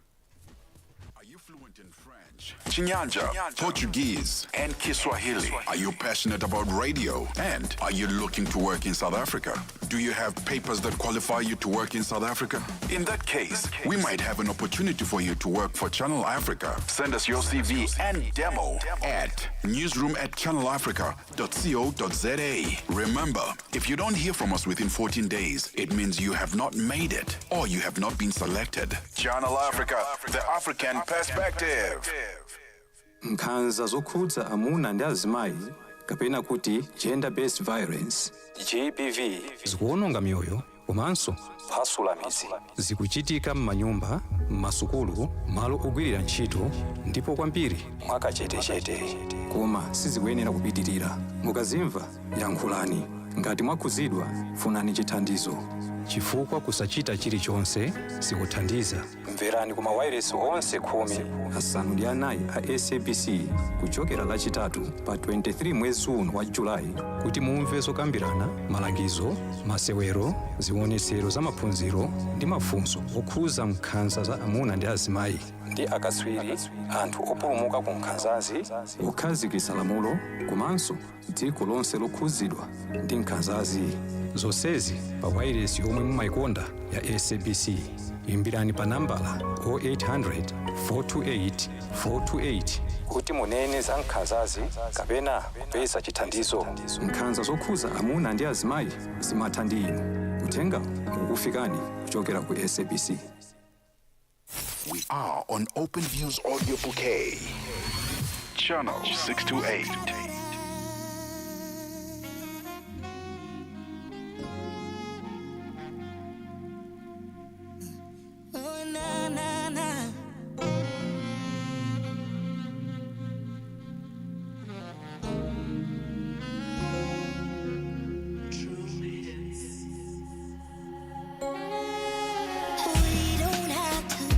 Responsible of what we feel tonight.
like in the movies. Promise there ain't nothing to it. Just get somebody, ask if it's okay. If so, you may hold them by the waist. First you take it to the left, then you sway and bring it all right back. When you take it to the right, don't be shy. Now you can do it how you like. Then you pull them nice and slowly. No space between your bodies. Keep your waist in motion. Gotta talk that body language like a boy.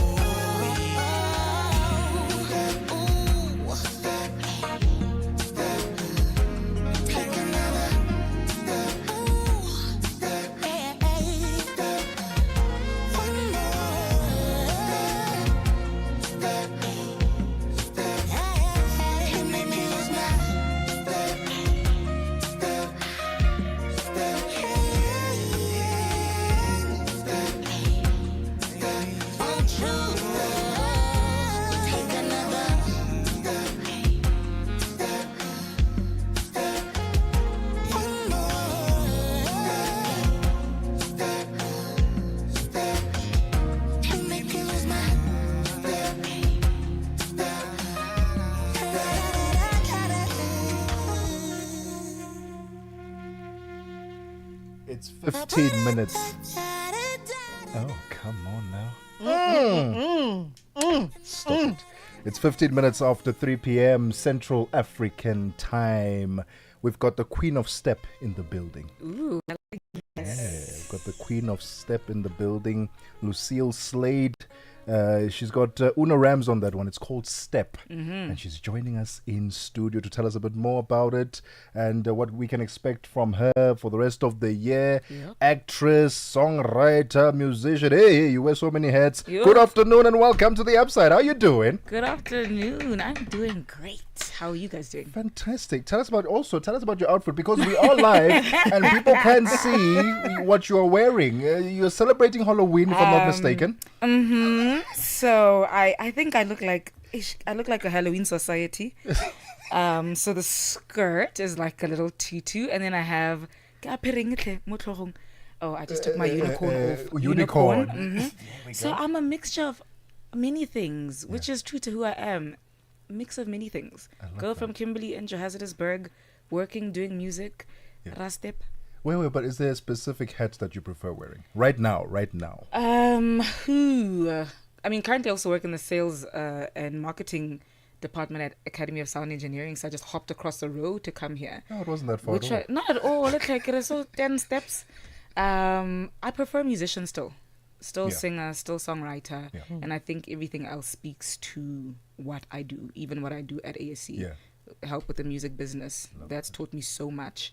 Acting, still been a love. Every time you see a music video, you get to see what the performer gives you, and that for me is also acting.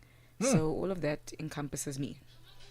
Lucille Slade in the house. So wonderful to meet you and to hear exclusively on Channel Africa the song titled Step. Yeah. Let's talk about it. Let's unpack this concept because Step that's our thing. Okay, that is ours for the taking. Yeah. Talk to me about taking the idea Step at family gatherings, particularly at weddings, and turning it into this big, beautiful wedding piece. Yeah. Or gathering piece. It was about just like remembering home, number one. I think this year and the year before felt very much like a homecoming for me. I felt clear about what I wanted to do, who I am. So even the project, Step, is a part of an EP that comes out in November called Resurfaced. So when I thought of the concept of that, I was like, what does home feel like? I'm from Kimberley. We call it DY. I have DY on my nails. I have the area code on my other hand. Oh, wow. So I'm really proud of where I'm from. And I was like, Rarato Step, man. There's never a particular movement, but everybody feels it. And I felt like that's a great way to be in community. But then I had to take it back to who I am. And I'm like, I like a little bit of sensuality when it comes to music. So how do we make it smooth and sexy while still being South African? Like in the song I say, Roba Leteka, because throwback to where we were. The dances that would bring us together. So we just kept it smooth, but kept it simple. so that even a baby could just, move to the left, move to the right. Even your granny could move to the left, move to the right while feeling good. Yeah. You had said that the aim is to not sweat. The aim is not Is to not sweat, to sweat. but to step. But to step.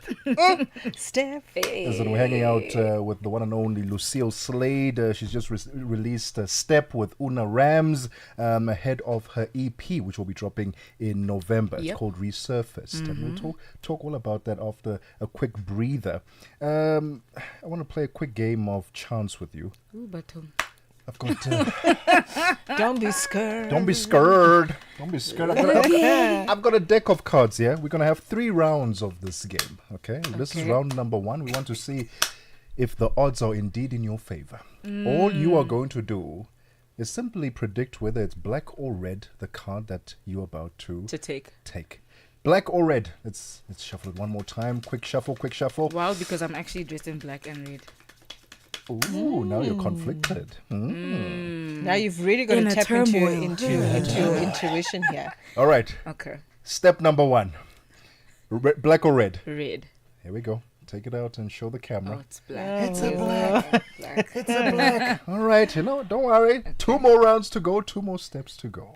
We're still hanging out with the one and only Lucille Slade. And after the break, we'll find out more about what's coming up in November, the EP, and what's coming up for her personally outside of the music. Don't go anywhere. Africa. It's time to plug into the heartbeat of the continent. Tune in to Channel Africa, your go-to radio station that broadcasts in 5 different languages. L'Afrique du Sud célèbre la journée nationale du Kabla hujaitwa kwa jina la Double K or more of our forests have been destroyed. Tamo kutuli bwanji ndi Partido Africano da Independência da Guiné. See, Channel Africa represents every corner of this amazing land. From Lagos to Cape Town, Nairobi to Dakar, we've got you covered with the freshest news, music, and cultures. So, turn up the volume, feel the rhythm.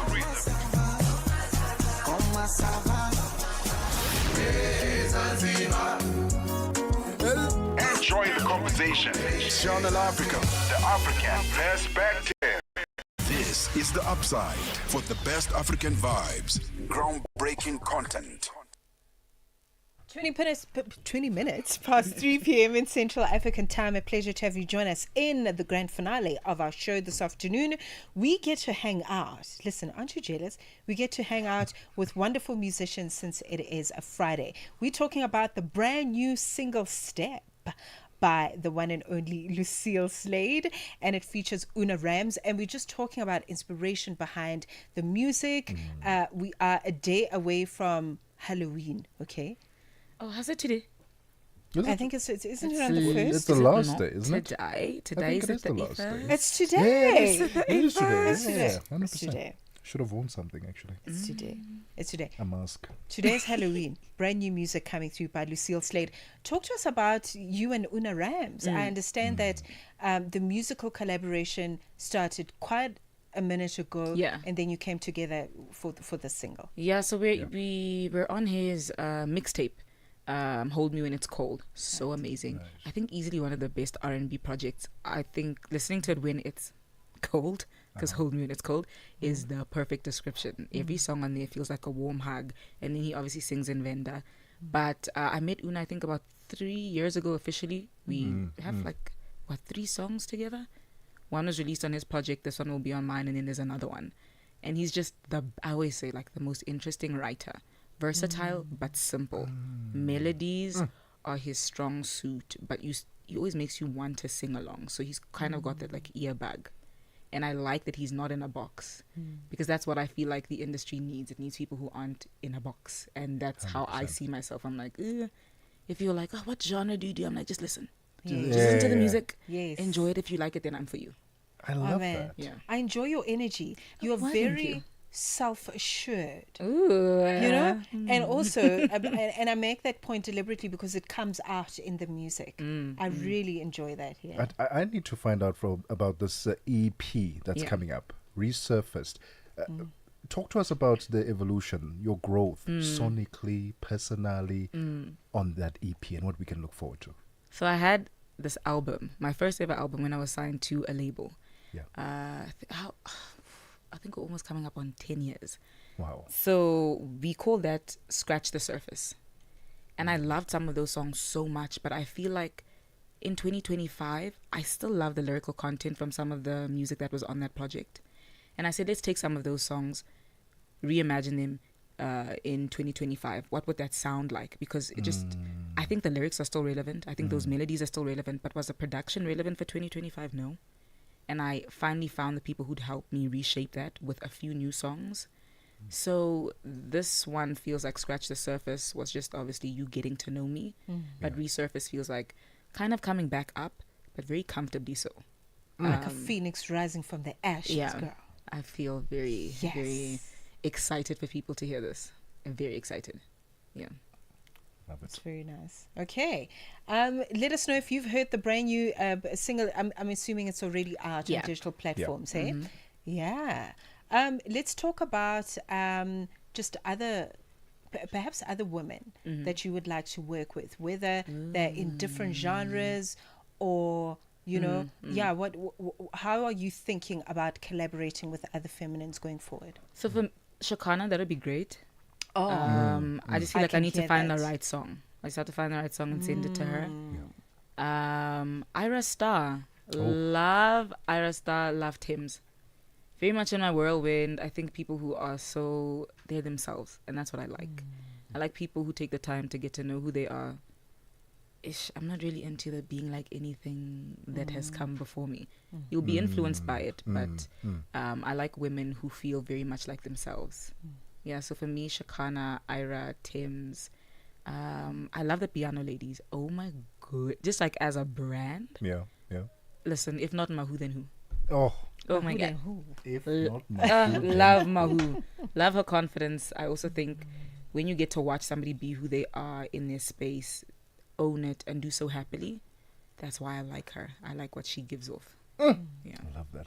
Round number 2 of a game of chance. Yay. Here we go. Black or red? Round number 1 didn't go your way.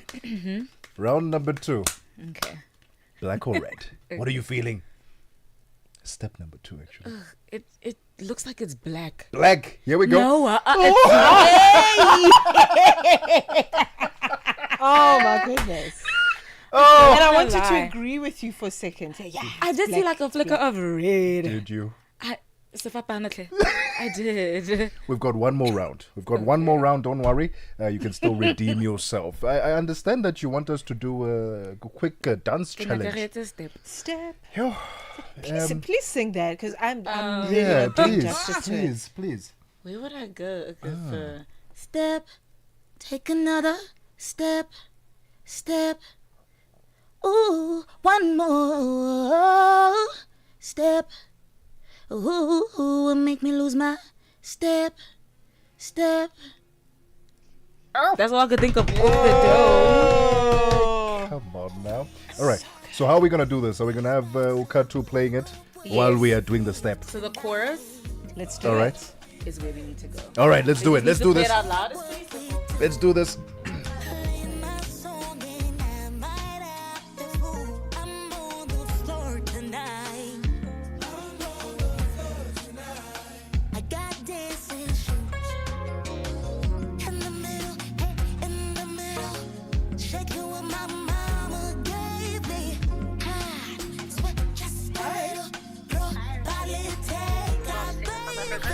Hi, how are you, Cindy? I'm okay, thanks. I was just giving you a call tonight. What time do you want to do your rehearsal, your stuff event?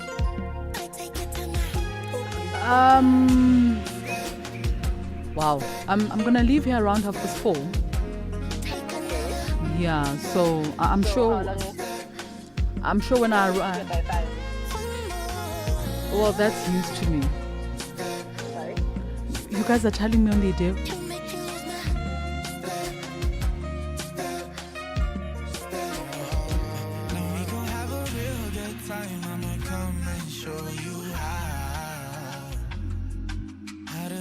Like in the movies, promise there ain't nothing to it. Get somebody, ask if it's okay.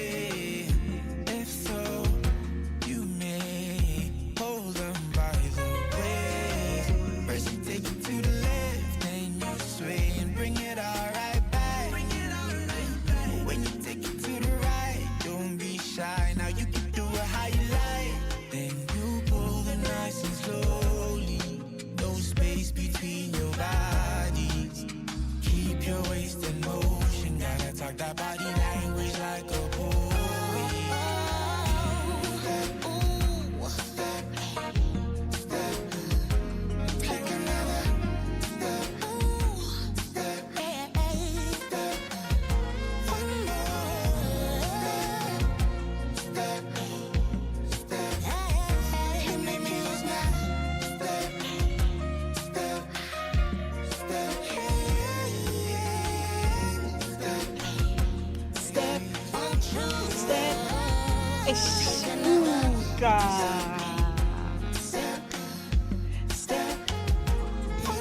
Is there going to It be a music is. video for Step?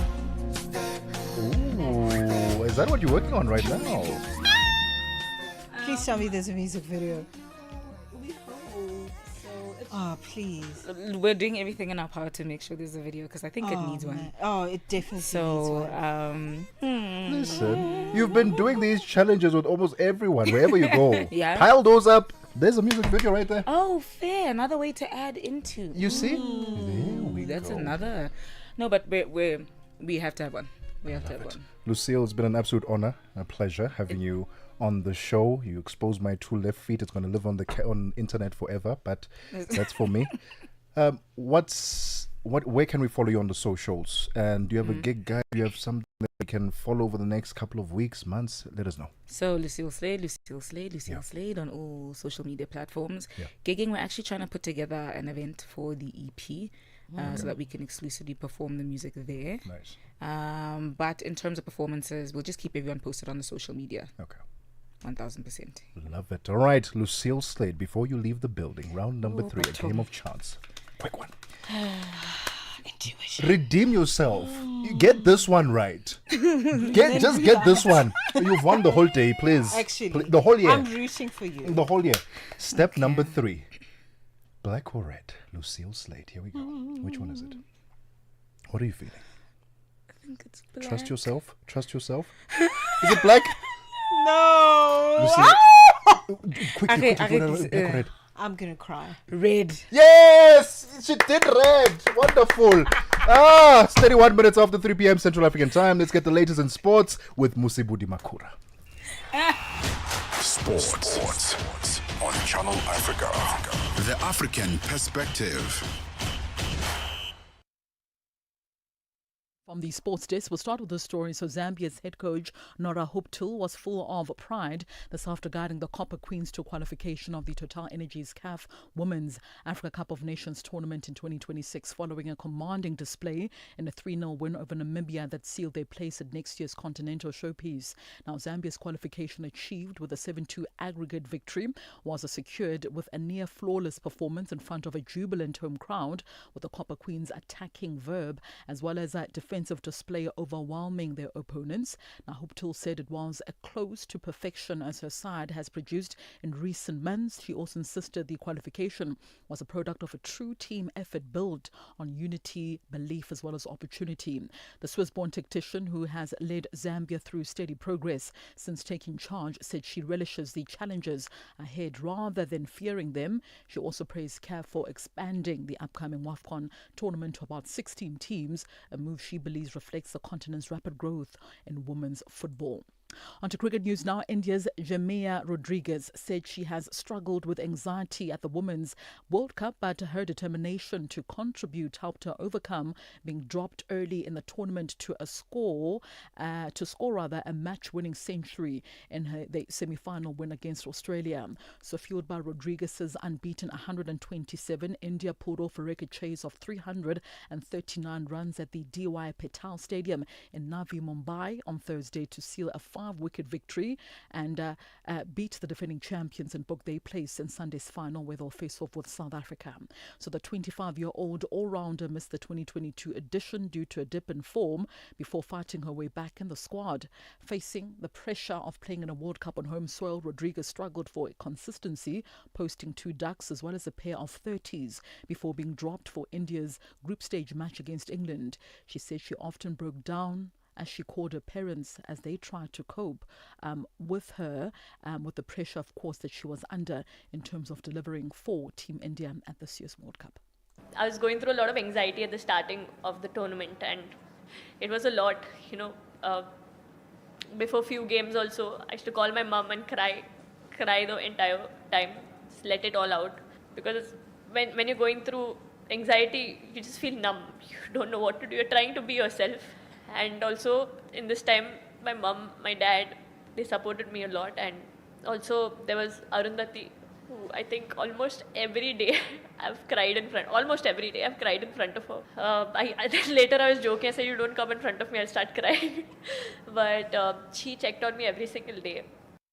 Onto this now, World Anti-Doping Agency President Witold Banka has called on the United States Anti-Doping Agency to do more to prevent the enhanced games from taking place. Now, speaking to reporters at an event in London on Thursday, Banka described the enhanced games, which permits competitors to use performance-enhancing substances under medical supervision, at very dangerous and also a very dangerous and a very irresponsible event. Las Vegas is scheduled to host the inaugural enhanced games consisting of track and field, short course swimming as well as weightlifting events in May of 2026. Banka said that he was very keen to work alongside USADA, the United States Anti-Doping Agency, but it has to be based on mutual respect, with tensions between the two organizations being high in recent times. Earlier on this year, USADA said it fully supported the US government's decision to withhold a payment of $3.6 million to the World Anti-Doping Agency. In tennis news now, Yannick Sinner beat Francesco Cerundolo 7-5 and 6-1 in the third round of the Paris Masters on Thursday to extend his indoor winning streak to 23 matches and maintain his chance of reclaiming the world number one spot. Now, the four-time Grand Slam champion needs now to win the tournament to take top spot from Carlos Alcaraz. Sinner's quarterfinal opponent later on today will be Ben Shelton. The fifth-seeded American beat 12th seed Andrei Rublev 7-6 and 6-3 to secure his place in the eight-man tournament, which is a season-ending ATP Finals in Turin in Italy. Sinner is also chasing a fifth title of the year and 23rd overall. And finally, Aryna Sabalenka, meanwhile, will aim to reinforce her status as the world's top player by winning her first ever WTA Finals title in Riyadh in Saudi Arabia when the season-ending finals get underway tomorrow, with all four of this year's Grand Slam champions featuring in a very strong field. The Belarusian exemplified consistency in 2025, and she arrives at this year's tournament starting on the 1st of November and concluding on the 8th of November, having retained the US Open in September and also finishing runner-up to Madison Keys at the Australian Open and then Coco Gauff at Roland Garros. The only Grand Slam final that she failed to reach the final was Wimbledon, where Iga Swiatek defeated Amanda Anisimova in that final in July. Well, that's a wrap from the sports desk at the Sawa. For any sports stories you'd like to share with us, our email address is newsroom@channelafrica.co.za or call us on +27 11714 4459. For Channel Africa Sport, I am Musibudi Makura. Sports on Channel Africa. The African perspective. Africa, meet Abedi. Yeah, that's me. Abedi is a music lover through and through. I really love African music. He's got a taste for all kinds of tunes and spends his days listening to Channel Africa. Guess what? He didn't know. Okay. Channel Africa wants to help Abedi and all music lovers everywhere to discover even more incredible music. That is why Channel Africa is calling on all African musicians to submit their music. Musicians, remember to give us all your relevant information. Make your submissions at music@channelafrica.co.za. Submissions are your chance to be heard on radio. But sadly, they do not guarantee that you will be playlisted. All submissions will be carefully reviewed to see if they meet our station's requirement. Channel Africa, the African perspective. 15:37, a quick update with Buntle Headbush for business news. Business news on Channel Africa. The African perspective. Good afternoon. In our top story at this hour, Mozambique's President Daniel Chapo says his government may have counter-arguments to the updated budget and schedule proposed by Total Energies for the liquefied natural gas project that is leading in the southern African country. The French oil major told Mozambique's president last week that the Mozambique LNG consortium estimated its cost had risen by $4.5 billion in the 4 years that the project had been on hold because of an Islamist militant attack in 2021. Total Energies and its partners want the development and production period extended by 10 years as partial compensation. Meanwhile, President Chapo says they will have to sit down and perceive in detail the foundations for this extension, and there may be counter-arguments from the government. The National Youth Development Agency Executive Deputy Chairperson Bonga Makanya has urged government leaders to deliver a clear message of hope and take decisive action to transform the economic fortunes of South Africa's youth. Speaking at the inaugural Youth Investment Indaba in Johannesburg today, Makanya said young people are eager to see real change and economic liberation in their lifetime through strong leadership and collaboration. The Indaba, hosted by the NYDA, brought together government, business and youth leaders under the theme The Road to a National Youth Fund to promote investment, innovation and inclusive growth for young South Africans.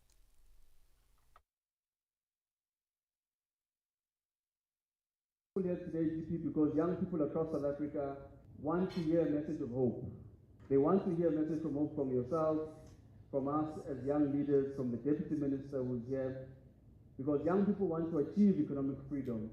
They want to achieve economic liberation, not in our lifetime as young people, but in your lifetime, GP, and in the lifetime of your colleagues in cabinet.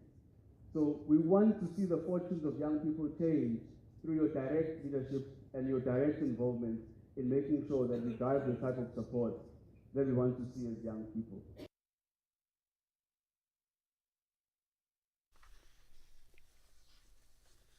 Meanwhile, speaking at the Youth Investment Indaba, the Deputy President of South Africa, Paul Mashatile, says young people must not listen to those who are railing against a broad-based Black Economic Empowerment Act. This comes after calls were made to scrap related legislation. Mashatile says he's against the scrapping of the BBBEE Act because it's a force that ensures that the previously disadvantaged are economically included. We continue to support the BBBEE Act to be implemented because it has proven effective. There are, of course, challenges that we must deal with, but we're not going to scrap it. Inner city traders in Johannesburg, South Africa, supported by the Economic Freedom Fighters Party, are currently marching outside the Johannesburg High Court against the city's program to remove vendors operating without authorization or a trading permit. This comes ahead of a court showdown between the Socioeconomic Rights Institute of South Africa, SERI, and the city of Johannesburg. The court is expected to hear arguments over the legality of the city's clean-up campaign, which traders say threatens their livelihoods. Buselezo Mugwena reports. Protesters holding placards written "Street Traders Lives Matter" and "Thrifting is not a crime" are demanding the city to halt the removals. Meanwhile, members of the ANC, Patriotic Alliance and Action SA have voiced their support for the city's cleanup campaign, saying it is necessary to restore order in public spaces. SERI has argued that the city's actions infringe on the traders. Buselezo Mokoena, SABC News, Johannesburg. Further afield, Canada's gross domestic product contracted in August against widespread expectations of no growth, but an advanced estimate has forecast that the country might escape a recession in the third quarter. The Canadian economy shrank by 0.3% in August, following an upwardly revised growth of 0.3% in the previous month. Statistics Canada says this effectively nullifies any growth so far in the current quarter. The agency says this was the fourth monthly contraction in 5 months and was led by a drop in output from both the services and goods sectors. And now for a look at the indicators, $1 in Nigeria is trading at 1,449 naira this afternoon. In Botswana, it's at 13 pula 66 Kenya. The dollar is trading at 128 shilling 34, and in Zambia it's at 22 kwacha. Moving to the BRICS countries, $1 in Brazil is trading at 5 rial 36, Russia 79 rubles 98 in India. It's 88 rupees 56, China 7 yuan 10, and South Africa $1 is trading at 17 rand 24 cents this afternoon. $1 is trading at 75 pence to the British pound and 86 to the euro. Looking at commodities, gold is trading at $4,000 an ounce, platinum $1,580 per ounce, while Brent crude oil is at $63.99 a barrel. And that was your final business update this afternoon. I'll be back in another hour with the final indicators. For any business stories you would like to share with us, please send an email to newsroom@channelafrica.co.za or give us a call on +2711 714 4459. For Channel Africa Business, I am Buntle Hetbush. Business News on Channel Africa. The African Perspective. Broadcasting in 5 different languages, connecting the continent. This is Channel Africa, the African Perspective. Siyabangena manje. Vito Jablan Kolele Imagoda. Jablan is a young man from Guyana in Limpopo in South Africa. A very easy guy, taking things easy. To know me is to know that I love what I do, which I'm crazy about it. So when you hear me on radio, expect the best. Expect great music. Expect great content. Expect 180 minutes of nothing but fun. You'll find me on the morning reset, 3 to 6 a.m., Monday to Friday. Siyabangena baba. Ay. Mbuleke.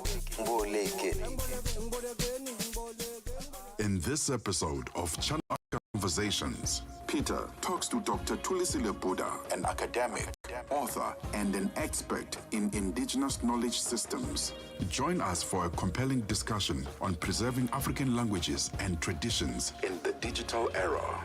Dr. Tulisile unpacks the role of educators, explorers, and how technologies like AI can support cultural preservation, and challenges us to rethink how we honor African heritage. You can find the episode on YouTube, SABC Plus, and on our website, channelafrica.co.za. This episode is a must-listen for educators, creators, and change makers across the continent. Channel Africa, the African Perspective.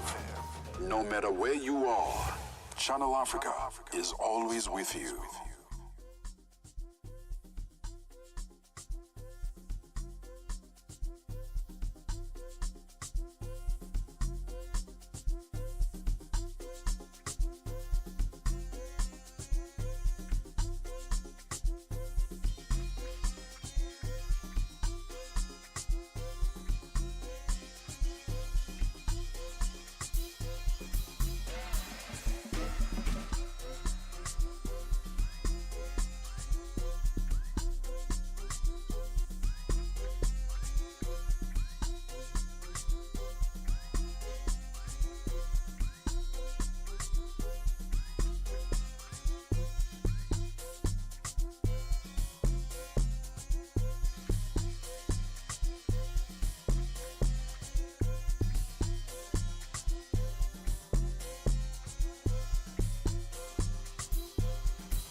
Fresh and exciting. The Upside, hooking you up with today's news from the African perspective.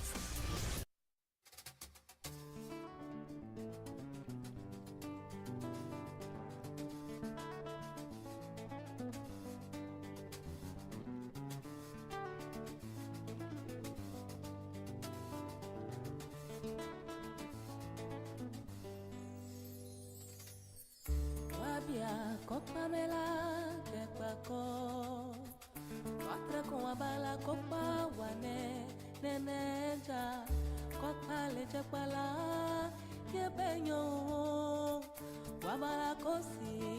gamla bitila salaja.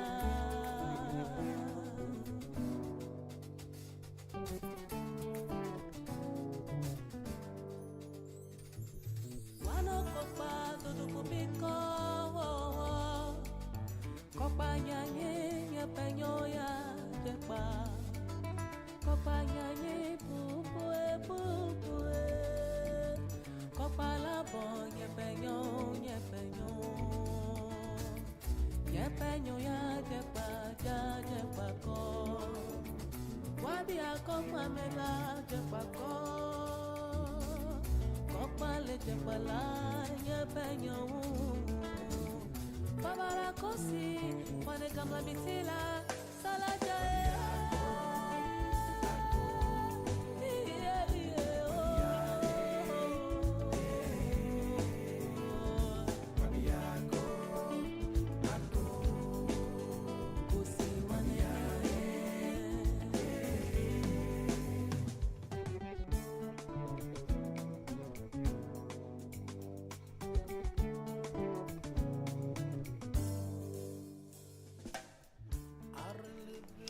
Moving to South Africa and Cote d'Ivoire with a beautiful collaboration, Double Nahore, featuring Vose Matlasela with Kokpa. All right, so this is the time, this is the day for us to cross to a live mix with Justin 99.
Shout out to producer DJ Justin 99. What a mix!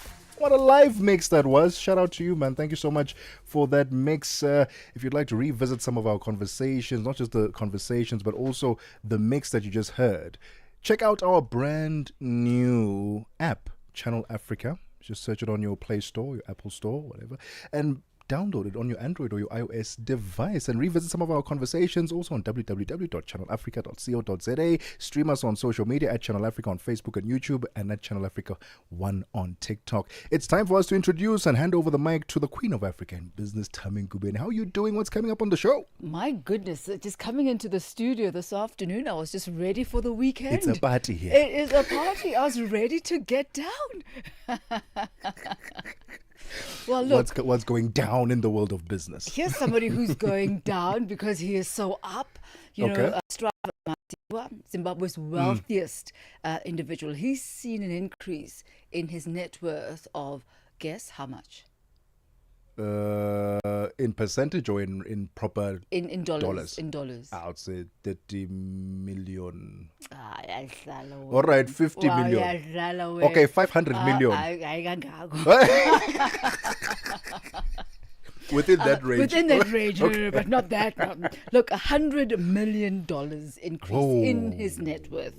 Zimbabwe's wealthiest individual will be touching on that story as well as others with Victor Khomoswana, who joins us this afternoon as we do our weekly business roundup. Also, huge developments with Ethiopian Airlines beginning its second daily flight. That's the Abuja-Addis Ababa route. Absolutely amazing. Absolutely amazing. That's just some of what we'll be looking at, as well as the developments around Standard Bank Angola. They've obtained approval to open a correspondent account with JP Morgan. Now, we know JP Morgan is the largest bank in the world by market cap. Yeah. So we'll find out what impact that is going to have on Angola. All right, African Business coming up next with Tami Ngubeni. From us, the Upsiders. Let's do this again next week, Monday to Friday, 1 p.m. to 4 p.m. Central African Time. Africa, have a fantastic weekend. We'll see you next week.